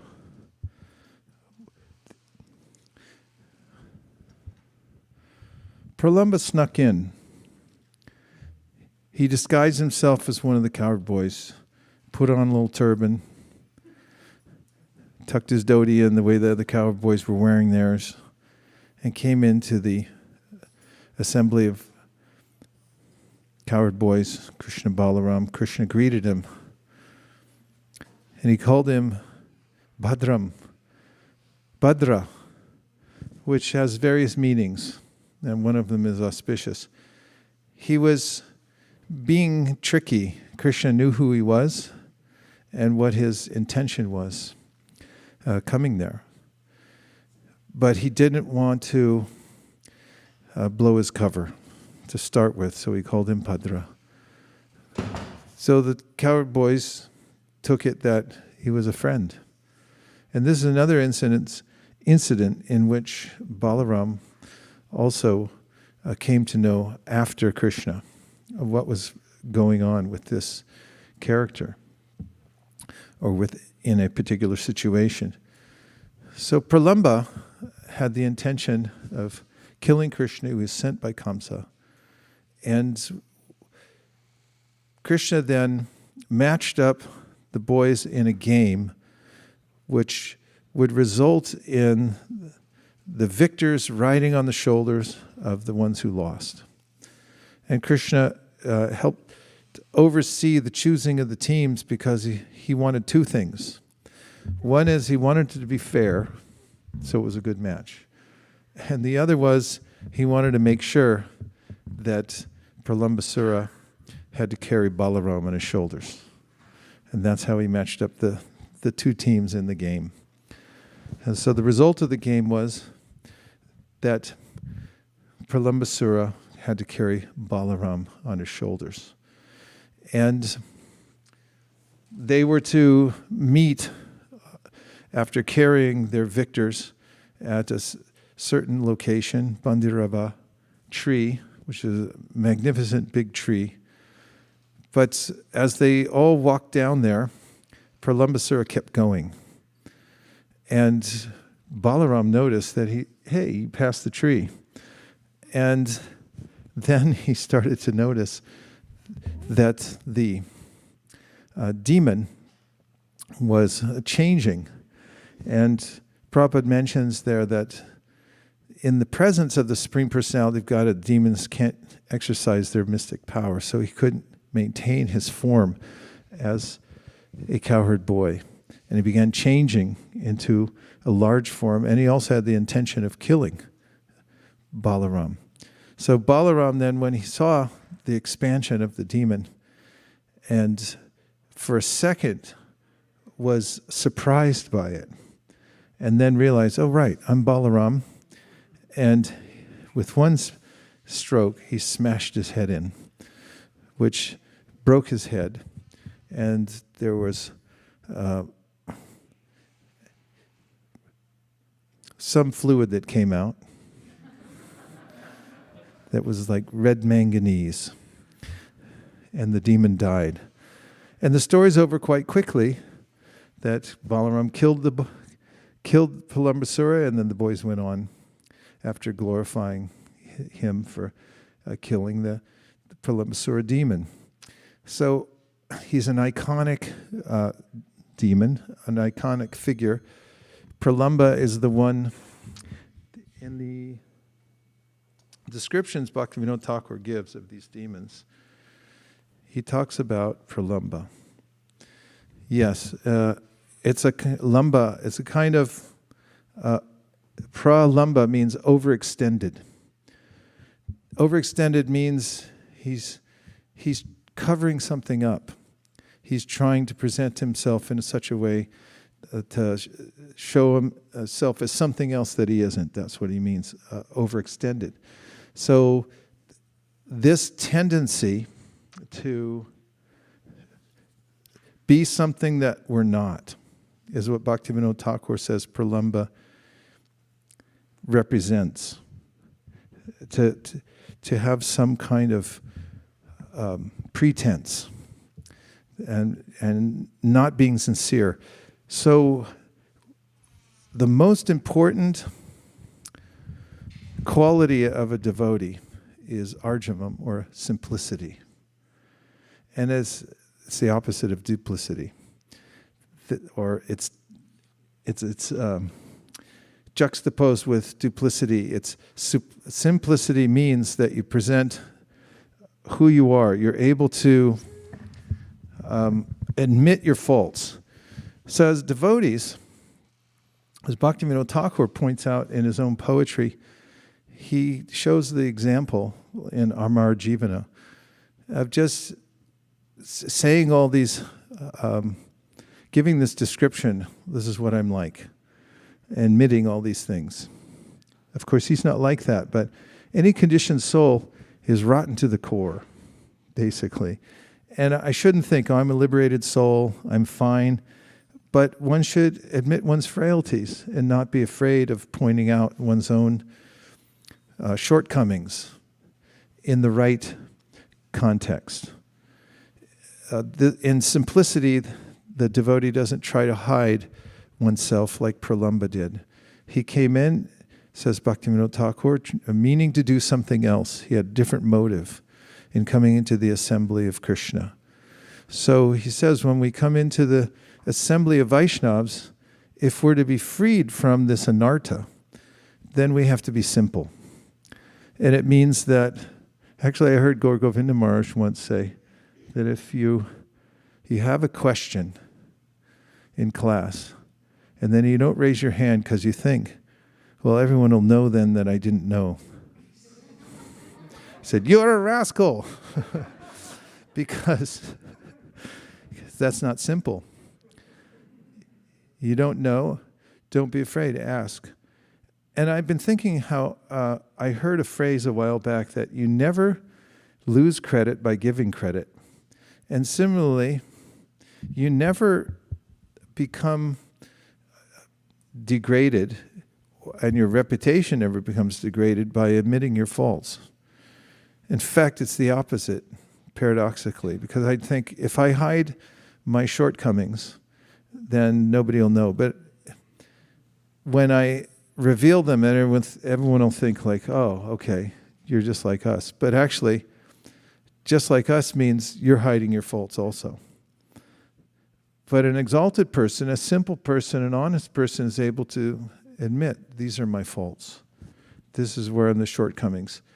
So he says that you should process those in the company of advanced devotees. Guya makyati prichati. Especially, you should be able to admit before your gurus that this is where I'm falling short. And if you can do that, then you can overcome the anarthas. So it requires some work. And Bhaktivinoda Thakur says, with the demons that Balaram killed, one has to apply oneself.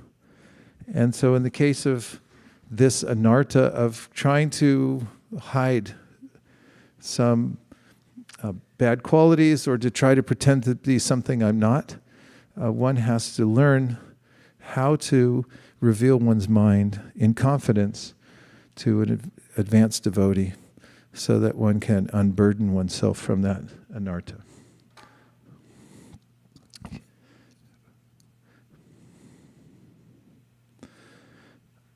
In thinking about that, I was remembering the pastime in the 11th canto of Samba, who comes to Narada and the other sages in a pretentious way and says that all the boys, the teenagers and so forth, they dressed up Samba as a woman. And then they came in and he said, oh, dear sages, including Narada was there, is it going to be a boy or a girl? This is a very pretentious way of dealing with an assembly of Vaishnavas. It's kind of sarcastic joking. And so knowing what's going on, the sages said,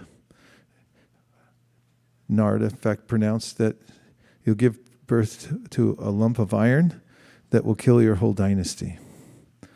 And then they became just extremely afraid, and they went back to King Ugrasena, and they told him what happened.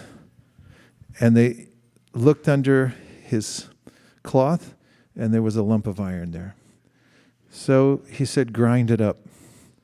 He ground it to powder and threw it in the ocean. And then there was one chunk left over, too small to grind, so they threw that in the water. Finished, right? No.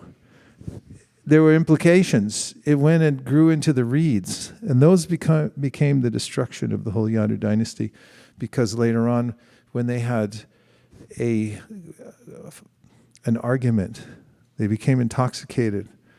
And they started fighting one another and picking up these reeds from the bank of the lake, and they were smashing each other, and it killed them. And what to speak of the little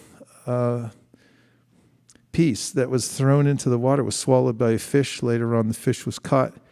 They took the piece out, and it was given to the hunter, who put it as an arrowhead that ultimately, when he was hunting in the forest, he shot it and it hit the foot of Krishna. And that was Krishna's excuse for leaving the planet. Okay, I'm gone. Leaving now. So the point is, from that one pretense, there was this inordinate result. And so I may think it's no big deal to create some falsity in my life, to hide something. But actually then it always comes out. And it comes out in the most unusual ways. You can be 200 miles away and then you're found out because you were hiding something. Somebody said, "Hey, aren't you such and such? What are you doing here?" That happens all the time by Krishna's arrangement. So nothing goes unnoticed eventually, and it always comes out in some implication in one's life. So the devotee realizes this. This is part of being Krishna conscious, and this is killing the demon, Pralamba. Don't fake, don't hide it. Face it, whatever the problem is. And that's what we notice people who are addicted to various substances, and they go into like a 12-step program. And one of the characteristics is they just admit the problem.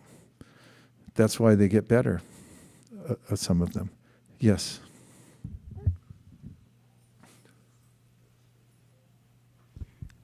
Thank you, Srila Gurudev, for narrating this story and relating this with anarthas also. This both anarthas, I see I have so many anarthas, but these both anarthas of credit seeking and duplicity I see in myself most.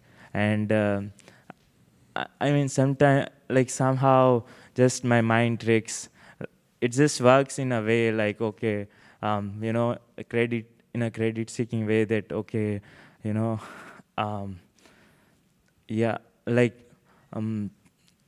it even if I don't realize, still it works in that way that, okay, this way I'll get the credit and all. And, sometimes my mind tricks me, okay, if we share, we can inspire, but just internal thing is to get the credit. And sometimes it tricks like, okay, to please the pure devotee, share the results, and duplicity also, or sharing more than what has happened. So how to, and thank you for encouraging also to share it, but how to overcome both of these anarthas? We're always self-interested. That's important, part of the equation. It's just that I've got the wrong self in mind. So Krishna is Atmanam Akilatmanam.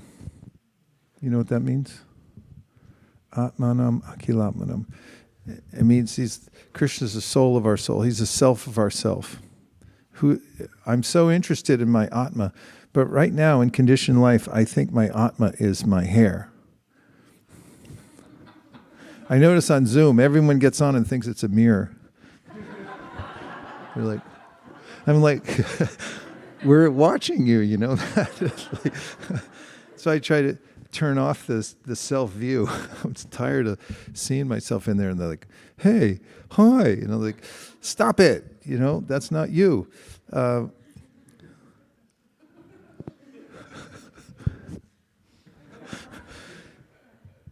But everyone's got that vision here in the world. They think, "Oh, that's me. That's myself." So Atma means body, mind, and spirit. You're not your body. You're also not your mind. There's these different features that Krishna brought out this beautiful verse at Kurukshetra to show everybody that this is the main affliction in the world. Yasyama buddhi kunapetru dhatuke swadi kalatradishu bhoma ijiti. Yatirtha buddhi salilena karichit janishu abigeshu eva gokara. So you've got these different features of misidentifying oneself as the body.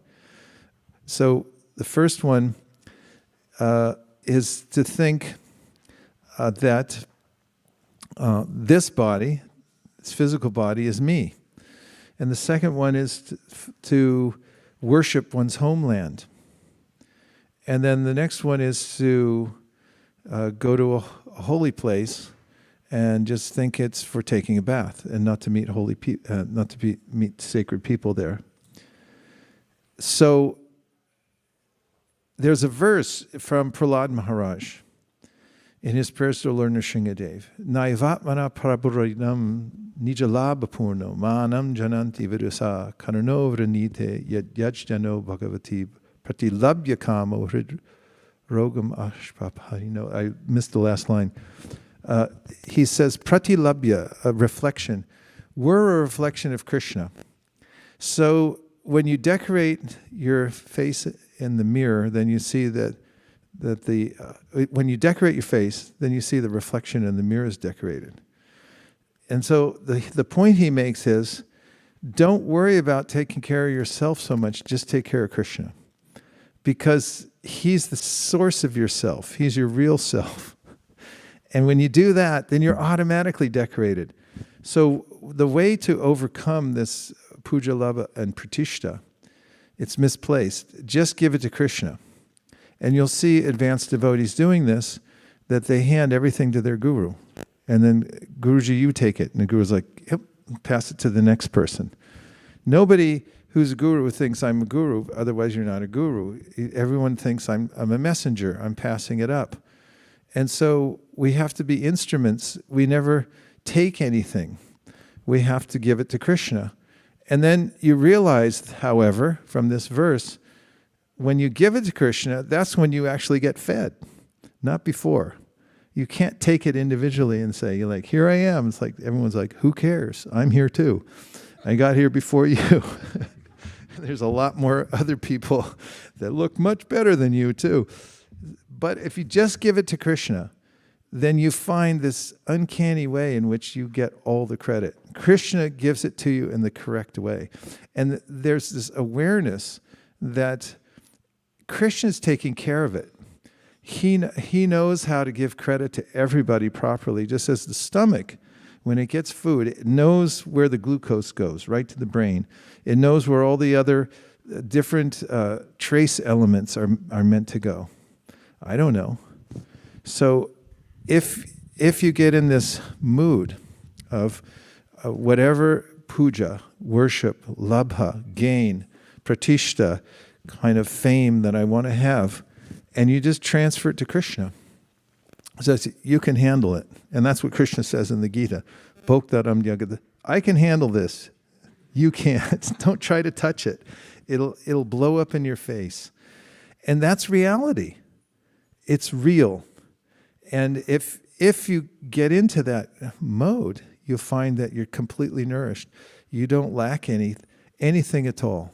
You feel completely full because everything gets apportioned just the way it should. Yes. There's one right behind you. What about? You wanted to follow up? Yeah. So and okay. Thank Go you so ahead. much. Thank you so much for this. What about duplicity? How to overcome that one? Well, that's the heart of duplicity, of trying to keep something that doesn't belong to me. And duplicity means two. Duplicity means bhayam dvitiya abhinibeshitasya. It means all fear comes from thinking I'm separate from Krishna. So I got to take care of myself. And if I'm thinking, if I take care of Krishna, then I don't have to do anything else, then there's no more duplicity. And it takes practice also. We have to practice in a safe environment because kuyamakiti prichini means find somebody who's advanced enough to help you process things. That's the key to success in devotional service. You have to have good association. You have to find those whom you can be with and discuss the shortcomings you might have in such a way that they'll help unburden you. And they won't judge you because they're already on at least a madhyama platform where they can hear all these things and then not envy you. And the part of envy is like you hear somebody who's got some problem and then you think, okay, let me dominate them now. This is the material mindset. And actually, it was Narada who told Dhruva, this is how to overcome all the problems in your life and know how to relate to people properly. So if you find somebody that's less than you and needs help, then give them mercy. Don't dominate them. Don't try to control them now because you've got something on them, or, like, I'm better than you. You give them mercy. And if you find somebody superior to you, admit it and serve them. That's how you make advancement. If you find somebody on the same level as you, then make friends. So relationships, Rupa Goswami puts at the very beginning of his list, when he says, Dadati Pratigunati, Bhunkte Bojete Chaiva. Because if we don't have those loving exchanges, it's very difficult to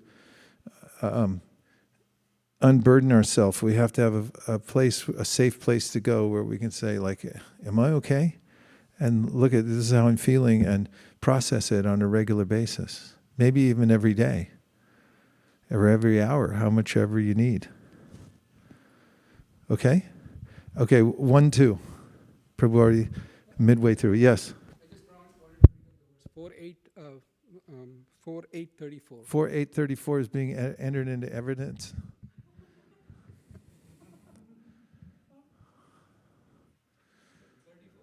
For 834.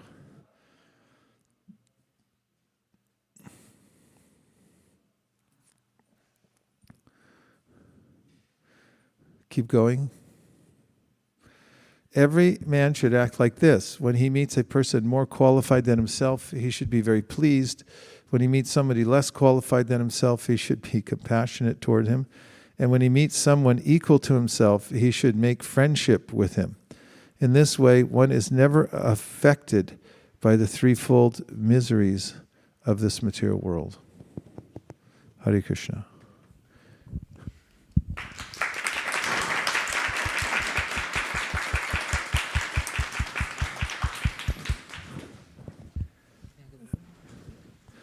Hare Krishna Maharaj, thank you for the nice class. My question is about, you were mentioning when Balaram met Dhenukasura, then after that, what happened after Akasura was killed, and Brahma Bhiman Lila happened. So Krishna... Agasura. Yeah. So Krishna actually kind of took away the Yogamaya, power upon Balaram, like in percentage, as you mentioned, 175, then 50, then 25.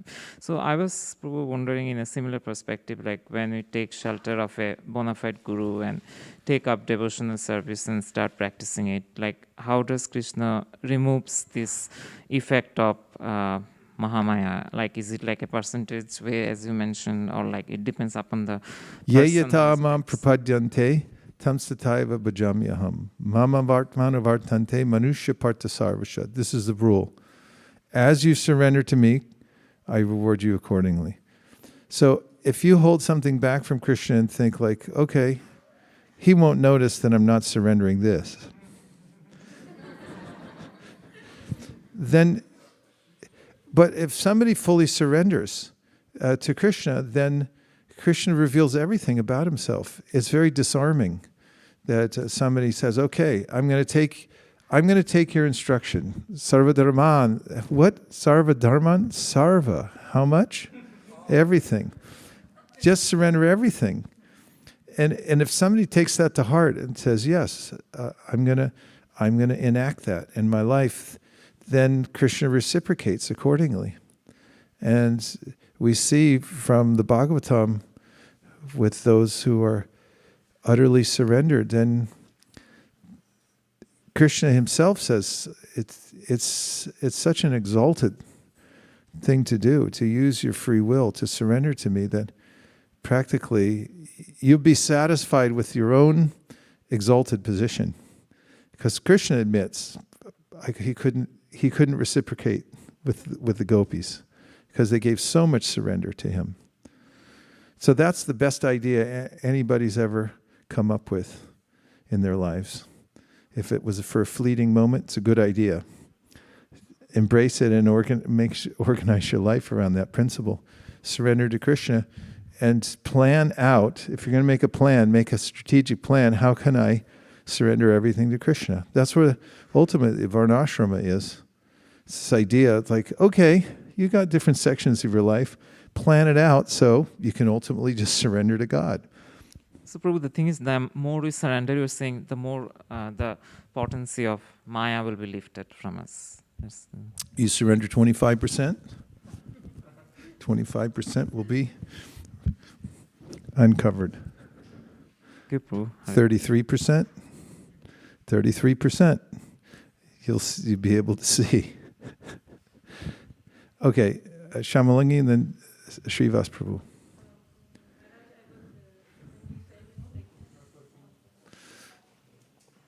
So we were talking that, in the material world, how we have a desire for fame, even if not externally, internally we have that.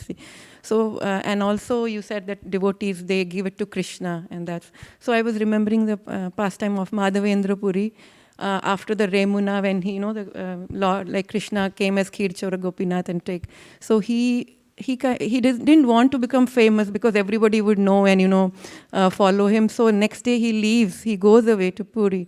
But I think the author writes that but reputation will follow such devotees. Even if he tried to move away from it, everybody somehow knew him and everybody glorified him as a great devotee. And also I think in the question where my Mahaprabhu asks Ramananda Roy, who are the most glorious? So Ramananda Rai says that the devotees of the Lord are the most glorious. So reputation, if you're a pure devotee, it will always come, follow you. So I just wanted to mention that.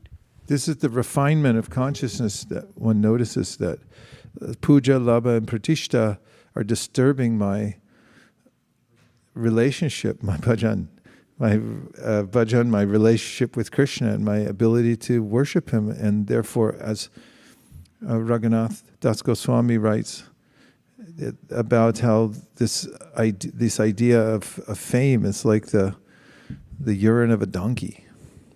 Who wants that? And that this is how odious it is. And so devotees are become sensitive. In fact, Vyasadeva writes how devotees become so sensitive, refined in their consciousness that they're as sensitive as an eyeball.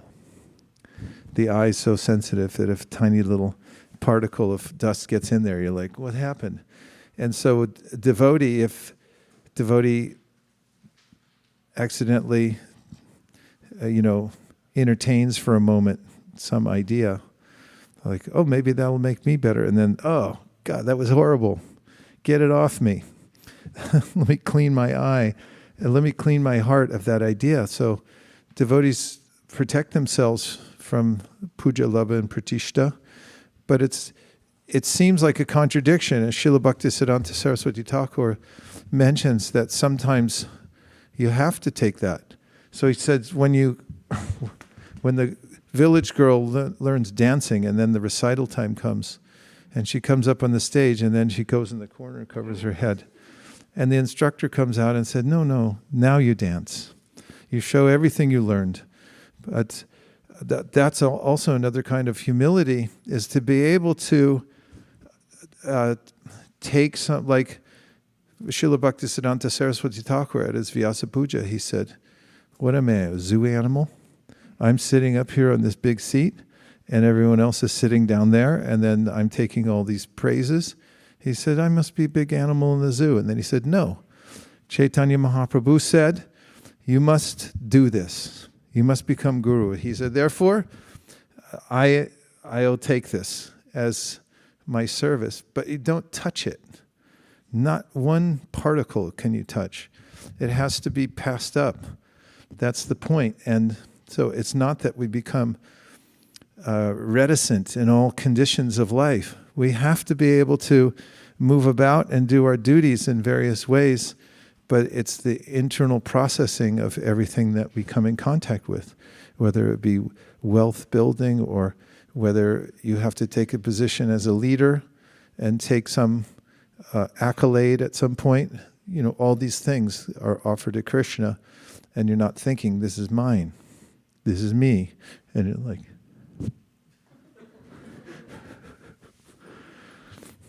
Prabhu.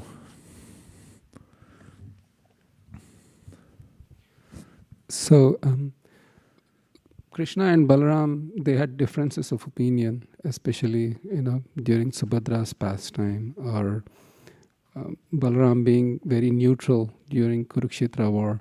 So what is the deeper understanding of why there are differences in the same personality of Godhead? This is to increase the rasa. When there's human-like activities in the Supreme, then it becomes very sweet. When there's human-like activities amongst humans, it's just like, it is what it is. But when Krishna and Balaram fight, if you know the ontology, if you understand, this is the Supreme Personality of Godhead, that from whom everything else emanates, and that they're having a quarrel, then it becomes fascinating. Queen Kunti and other great exalted pure devotees say, like, what are you doing? This is amazing. How it is that you come to this world and you act like you're attached and things like that. And there's a great flavor in that. So therefore, Krishna arranges these kinds of pastimes and has quibbles with Balaram. There are two different natures in his previous Leelas as Lord Ramachandra. Of course, Lakshman didn't like it very much because he had to do. He was the one who Ram said, "You take Sita for a picnic." Oh, great, we're going on a picnic. It's like, you just take her. It's like, okay, and what are you going to do? It's like, nothing, but you take her out there and just leave her. He had this maryada to maintain as a king. That was his purpose in that incarnation, to show that the duty came before even family. There was the dharma that he was following as a king. But Lakshman, when he had to carry out that order, and others very similar to that, is like, I don't like being the younger brother. Therefore, his next, he's like, no more. So then he comes as the older brother. However, Krishna still asserts himself. We find that in the wedding of Subhadra, that Subhadra was going to be married to Duryodhana by the wish of Balaram, because Duryodhana was the student of Balaram. Balaram taught him club fighting, how to do martial arts.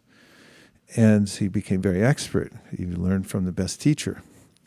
Then you become expert. So then he had it lined up. And Krishna thought, I don't think so. Of course, Duryodhana thought it was a good idea, because then the war that was shaping up would be a lot different. And probably a lot of the Yadus wouldn't go into it. So then Krishna told Arjuna to dress up as a sannyasi. And then Krishna spread a rumor all throughout the town. He said, there's this sannyasi, and he can give ashirvad. And a great benediction to anyone who comes, any benediction you want, he can give. So then everyone in the town was talking about it. So then Subhadra said, oh, there's this sannyasi, I should get a benediction from him, right? Krishna, yes. Go meet him, ask him for something. So Arjuna was out, and in a special place, he had his chariot hidden nearby. And when Subhadra came, she was all dressed up, wearing red garments, 40 different types of scents, and all kinds of fancy jewelry. And she came there, and she had this desire, please benedict me. I really don't like who they have me, this arranged marriage. I'm not interested. So Arjuna's like, okay. He grabbed her by the hand, put her in the chariot. They started driving, and then when they found out, they started chasing him. So he said, you drive. So Subhadra took the reins, and she's driving along, and Arjuna's fighting off the soldiers from behind. And then Balaram became incensed, and he said that Oh, look what's happening. He's stealing. It was all arranged. And Krishna, what are you talking? Just relax. He said, didn't we do that with Rukmini? And you helped me. This is what we do. It's a bona fide wedding. Besides, now, if you defeat him, they're already married. It's a Rakshasa married. They're married now. She'll be a widow for life. You want that? So he defeated his brother, Balaram. He acquiesced. But they have this relationship in these pastimes that's, if you say, okay, it's Advaya Gyan Tattva, they're the same person, and they just agree on everything. It's like reading a book. It was a very fine day. The weather was good. Nothing happened that was exceptional. Next day, it was a very fine day. It's like living in Maui. You never know what's happening because the weather's always the same. It's just same, same, same. But variety is what the beauty is.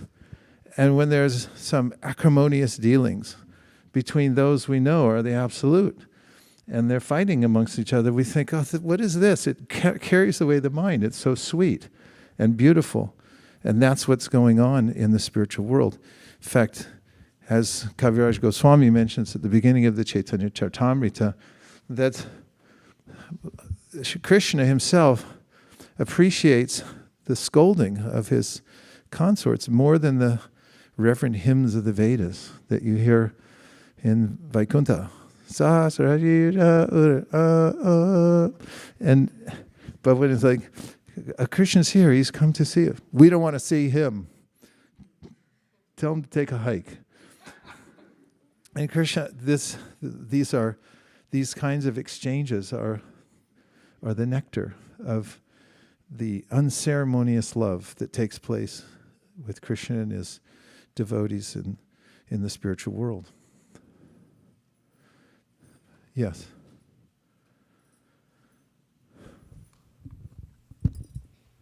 Namaskar. Namaskar. If you can hear me. Yes. Okay.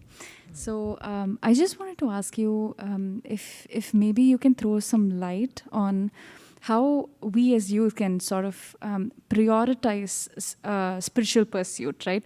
So I might want to hike today. I might want to actually learn singing, and I might want to perform.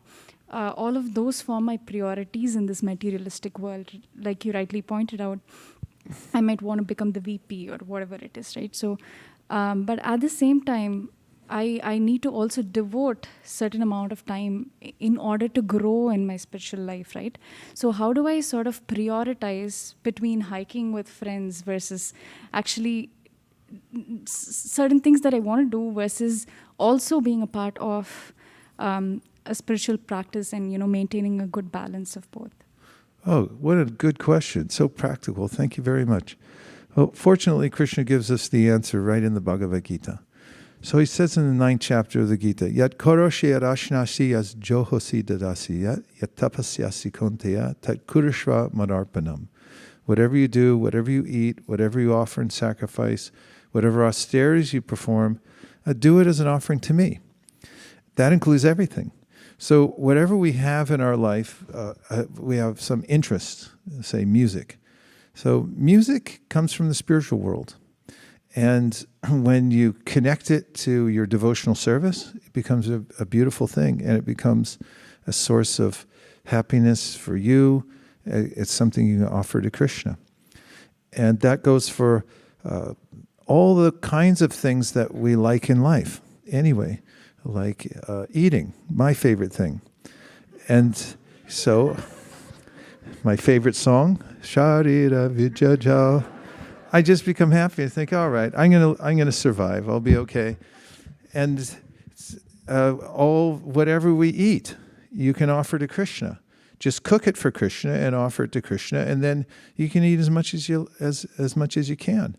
And singing, that's all we do practically. Think about singing, try to make new tunes to sing for Krishna, And if you can dance for Krishna, there are all the ways that you can offer things to Krishna. And at the same time, Krishna acknowledges that we also may have a livelihood and we have to maintain some health and so forth. So in a very practical way, he says, Yukta hara viharasya, yukta cheshtasya karmasu, yukta swatnavabodhasya, yogo bhavati dukkha. He said, if you stay balanced in the rest of your life, don't eat too much, don't eat too little, don't sleep too much, don't sleep too little, don't recreate too much, don't recreate too little, stay balanced. And why? The Bhagavatam answers, Kamasya nendriya pritir labo jiveta yavata, jivasya tattva jignasya, narto yash cheha karmabi. Purpose of life is to stay healthy so that you can do your service. My wife and I moved to the Bay Area a while back, 30 plus years ago, I think.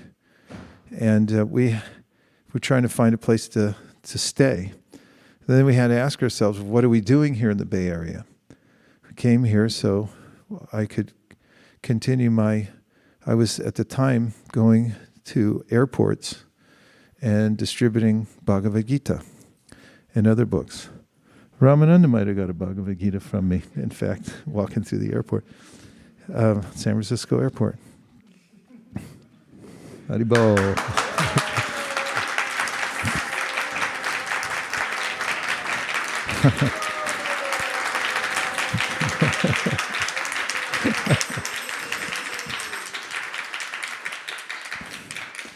That was the most auspicious book I ever distributed. And so when we moved up here, we were thinking, where can you afford a house when you don't exist? I've been a brahmachari for 13 years. I didn't have any credit record or anything. Somehow or other, we figured out how to Nirkula either. She worked, as a pujari and in the VBT for many years, and so we were inventive, and we figured out a way. But where would we live? Close to the airport. We got the smallest house in the history of the world, I think. Well, now they have tiny houses, but people look at our house. They go, "You still live in that thing?" It's why? Because it was close to the service, and did Krishna make it all turn out okay? Yeah. Because that was our motive. You can't lose when you connect everything to Krishna. So Bhagavatam just gives us this clear advice, and Bhagavad Gita, yeah, you have talents, use them. They're beautiful, use them. But just offer it to Krishna. And then stay healthy, but why to stay healthy? So that you can do more service. And if you do that, then you just have a beautiful life. And everything becomes perfectly placed. Yes.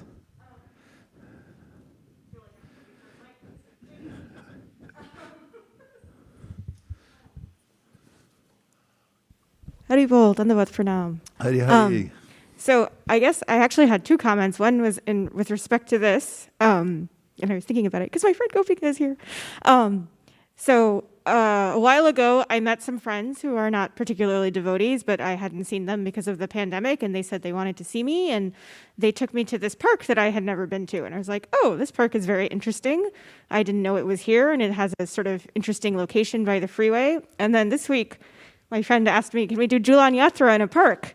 And I was thinking, which park should we pick? Because, she's coming from here, and I'm coming from there, and this devotee is coming from there, and it has to be parking and this. And then I remembered that park that I had been to with my friends that I didn't know about. And I was thinking, oh, Krishna arranged that those friends would take me to this park I'd never seen. And then I was able to remember it. And I thought it was pretty great. Yeah, we had a good time. I was and there were these kids, and they came and watched us do Julan. It was awesome. But I would never have known about that park if I didn't have these other friends. So I just thought that came to mind as an example, which is that if we do spend time doing other things, if we kind of try and collect that information as like squirrel collects nuts, maybe not and keep it, then you can then later offer it in some way. But then also I was actually listening while I was driving here, and you were talking about how Balaram 25%, 50%, 100%. And I was thinking that actually in so many of the Braj pastimes, Balaram is always noticing things. Like in Govardhan, he sees Govardhan Leela, he sees that Krishna is a little unsteady because he's seeing Srimati Radharani, so he puts up his plow subtly. Or in Kaliya Leela, everybody is so unhappy, but Balaram is smiling. And that is like a very sweet interaction. It's like Krishna needs somebody there who can appreciate the joke. Yeah. Like, nobody else will get it. And so he needs Balaram to get it. Otherwise, what's the, like, that's part of the joy. Like, if you're putting on a magic trick, part of the joy is for some people to not know what your magic trick is, but part of the joy is for your peer to see, oh, wow, that's a good magic trick. I see how you did that. Yeah, yeah. And that was sort of reminded me of what you were saying about the there's all this rust between them because of that. Yeah, I really like that point. Thank you very much. That was good.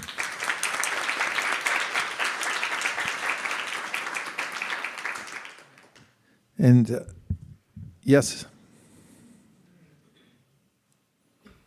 Hare Krishna Guru Maharaj. I wanted to ask a question regarding the demons in Vrindavan. It seems like they are a great source of entertainment for Krishna, Balaram and all the Gopas. So are they also present in Golok Vrindavan? No. They're not in Goloka Vrindavan. That's why Bhoma Vrindavan, earthly Vrindavan, is one of many reasons that Bhoma Vrindavan is so unique, is that here you have real live demons, so to speak, and a more realistic setting for everything. And as I mentioned before, the more the divine enters into a setting that seems to be ordinary, the more extraordinary the circumstances are. And so that's there. However, there are rumors of demons in Goloka, as Prabhupada said. So you need some tension in order to have a good story. And so that tension is there in the Goloka, but it comes in the form of the rumors of demons being present. You could see in the Brihad Bhagavatamrita when Gopakumar goes back to Godhead, and Krishna comes forward to greet him and embraces him, and then Krishna subsequently faints in ecstasy, seeing his friend and being united with him, Sarup. The other residents of Goloka, then when they approach, they're quite disturbed.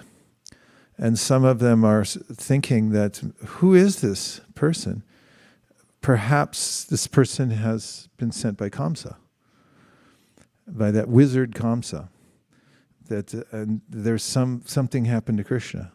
Even the birds in the sky are crying out like human crying almost when they see the scene. For a moment, there's this pathos in the air, the tension, because there's this sense that something could happen coming from Kamsa. But in earthly Vrindavan, the pastimes are going on like that over and over again in different varieties, but they're cyclical. They happen again and again and again and again. The same pastimes, sometimes with slight variety. For instance, in Kaliya's pastime, Krishna chastises him, as we know, and afterwards Kaliya becomes a devotee. His wives notice it first because they're so intimate with him, and they're really annoyed at him more than that for not being a devotee and for wrecking everything for everybody else. And then when Krishna knocks the poison out of him by dancing on all his hoods and thoroughly chastises him, and then he submits, in his heart, he starts to develop the sense of surrender to Krishna. And his wives notice it right away. They notice the change in the countenance, and therefore they become his advocates. And they're praying to Krishna, please, he's a devotee, he's our husband, please help him. So at the end, Kaliya also offers himself that I know you ride on Garuda, but if you ever want another kind of ride, you can take me. I'm fast, because he's a very powerful personality. He just used it for wrong. And so sometimes Krishna will harness him up and he'll ride him into Mathura. So the pastimes sometimes have a variety in them. That they always have some variety. Yes. Prabhuji, just the same as you had mentioned in Brihad Bhagavatamrita. I just want to know if I understood it right. Akrura comes to take Krishna to kill Kamsa. One of the verses. And then it is mentioned, my understanding was the Kamsa was actually in Bhama Vrindavan, but Akrura goes to Goloka Vrindavan and takes Kamsa so that all of them feel that, Krishna is actually going away, them feeling, morose. Is that understanding right, Prabhu? I'm not familiar with that, but you can show me that he goes to Goloka Vrindavan? I mean, Akrura is present and it's time for Kamsa to be killed. And I can check the verse and let you know. Okay, thank you. Yes, Prabhu, 1, 2. Prabhu, I have Hare Krishna, Prabhuji. Hare Krishna. Pranam. Thank you for the wonderful class. My question is again on the relationship of Krishna and Balaram in the Golok Vrindavan. So in this, in the worldly pastimes, Balaram appeared before Krishna, and that's why he is, he can do what he does. But then in the spiritual world, we know that Balaram is the first expansion of Krishna. So it looks like he's not the elder brother there. So is the relationship what we see in the earthly pastimes same in the spiritual world as well? Yes. And so the mood may be different than the ontology that you see on a chart. Here's the expansion from Krishna and so forth. After all, everything and everyone is an expansion from Krishna, but there are various relationships that he has. And it's not necessarily dependent. When we say expansion anyway, it's not something that takes place at a particular time, where we say, oh, there he just expanded. They're co-eternal. And so it's just a failing of our way of explaining it. I think co-eternal is a better way of explaining it. That they're always there, like the sun rays and the sunshine. They're coexisting. They coexist. And so it's not that, okay, you were here first. There's no time in the spiritual world. And now you became manifest afterwards as an expansion. He has the mood, does Balaram, actually. And one of the reasons that he's so complete in his service, he's known to serve in all the different rasas. So he serves in Shanta Rasa, being Krishna's bed, and all the other paraphernalia. In Dasya Rasa, he does service for Krishna in various ways. Sakya, he's his friend. They grew up together. Any of you have any sibling you grew up with? And, you're friends. You share different things together, different experiences, music, all kinds of things. And then Vatsalya, Balaram, he's Krishna's protector. As Mataji just pointed out, in the pastime of Kali, a serpent, Balaram, of course, he came in a little bit later in that pastime, but when he got there, he was like, okay, everybody, nothing to see here, calm down. He like an older brother, he looks out for Krishna. There's a specific kind of Sakya Ras in which the devotees have a tinge of Vatsalya also. Because, they're friends, but they sort of have this paternal sense that we're protecting Krishna. And they as mentioned in the Nectar of Devotion, oftentimes those types of friends, they'll carry some kind of a weapon with them too. Kind of like, don't mess with him. He's our little brother. That kind of mood. And then, of course, in the Madhurya, there's the sister of Radharani, but I want to get into that. So there's all-encompassing way in which Balaram is involved in supporting Krishna's pastime. His abhiman, or his mood, is that I'm a servant of Krishna. And that's what his whole existence is about. And we are expansions of Balaram. Of course, as mentioned in the nectar, in the Chaitanya Charitamrita, Sankarshana, or Balaram, is the reservoir of all the jivas. So hello, jivas. Haribol. They're all expansions from Lord Balaram. So what is our purpose? We're paraphernalia. So Balaram considers himself paraphernalia for the Lord, right? Krishna needs a bed, I'll become the bed, I'll become the thread, I'll become the whatever Krishna needs. So what are we for? Become big CEO? And I become the big fat cat? Yes or no? No. But if I consider myself, Jiv Krishna Das Abhishwas Korleto or Dukhanai, what is my purpose? Eko Bahu Sham. Krishna expanded himself for his own pleasure and say, like, how can I please Krishna? I'll serve him. And I'll just follow the person I expanded from, which is Balaram, Sankarshan. And when I do that, then everything's fine, because I'm doing what I'm supposed to do. I just do service for Krishna. That was a long answer to a short question. I'm not sure I answered your question. Okay, we'll take 2 more, and then we'll have some kirtan. 1, 2. Hare Krishna, Guru Maharaj. Thank you so much for the nice Hare class. My question was related to Anirudh Nitayachan Prabhu's question. So in Bhagavad Gita, Krishna says that to the degree we surrender to him, to that degree he rewards us. But we also hear that we take 1 step towards Krishna, Krishna takes 1,000 steps towards us. So how do we reconcile both these things? So it depends on our mood of surrender. This is answered in the Bhagavad Gita in the 9th chapter, where Krishna says, Samoham sarvabhuteshu name dvesho stina priya ye bhajanti tumam bhaktya mai te teshu chapyaham. There's 2 parts to this verse. The first part is Paramatma and us in the material world. I want an order supplier out of God. That's why when people don't get what they want, they go like, why, God, what's the use of such a person? He doesn't give me what I want. And it's like, why do I have to suffer or anything like that? I should just be the enjoyer. So Paramatma was like, oh God, and not another one. And he's basically just like, whatever you want, he sends the payments.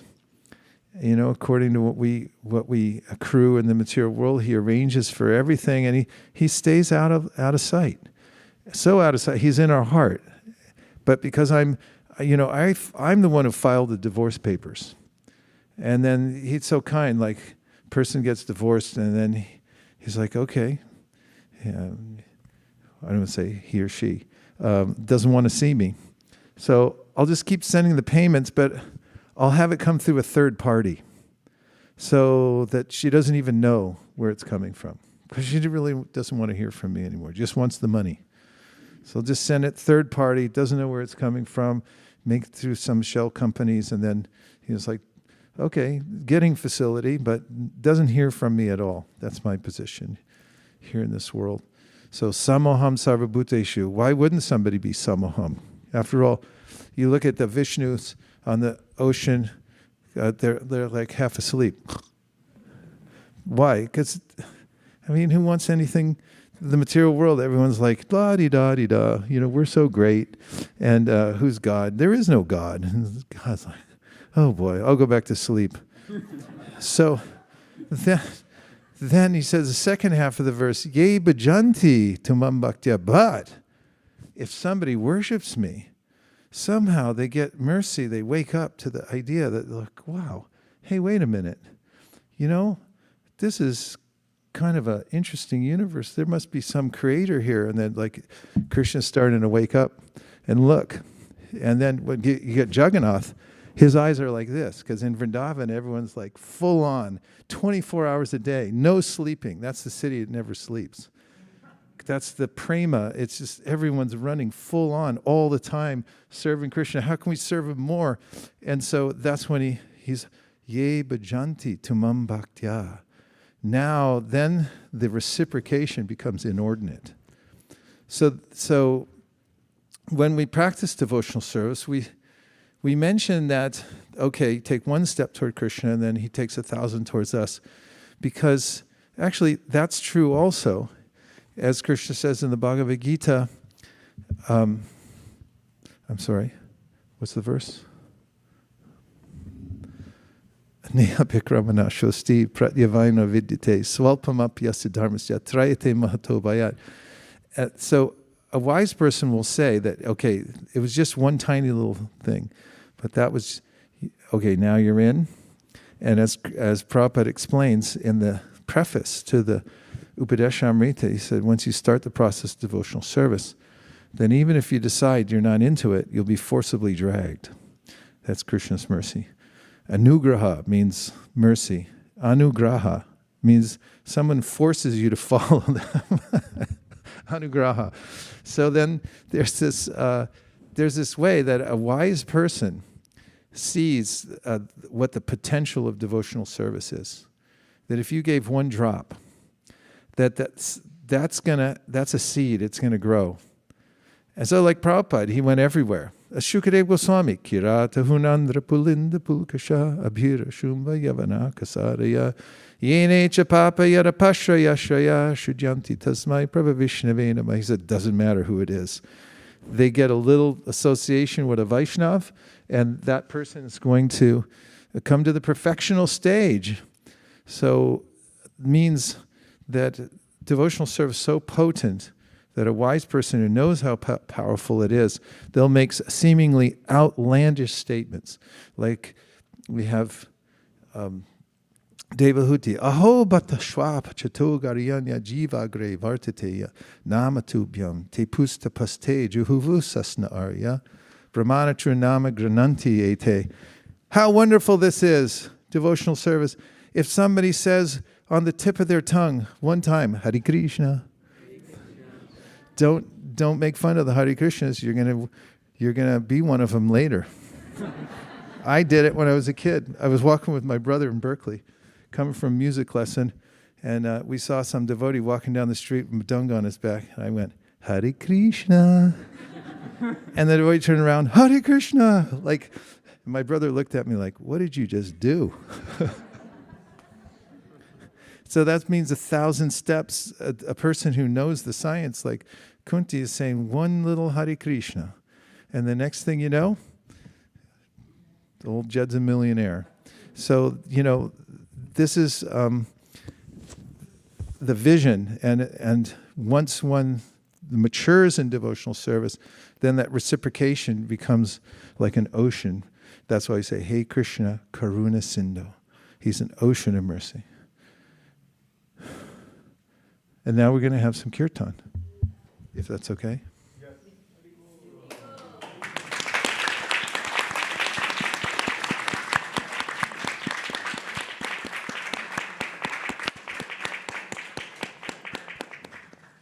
What time is the Abhishekam?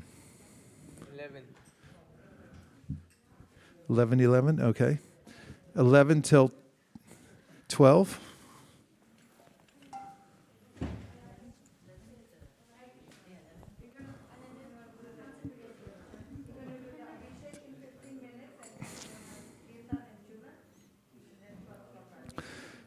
Okay, I heard about 25% of that. We will do Abhishek. Okay. And then we'll have a Julan. Okay. Kirtan, and then 12 o'clock we'll do Arti. Okay. All right. Do you all want a 2-minute break? Yeah. Okay, we're going to have a 2-minute break. We're going to keep the vibration going here. We'll put on some bhajan. Take a 2.5-minute break. And we'll come back and have some kirtan to get warmed up to go into the Abhishek, where we're going to keep doing kirtan unless somebody tries to stop us, and then we'll keep doing it anyway. Hare Krishna.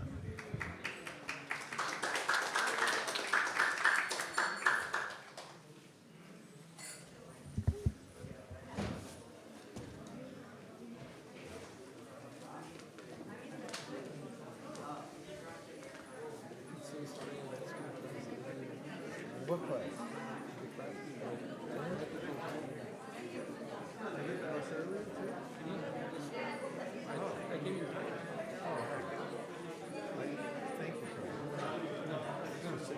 No.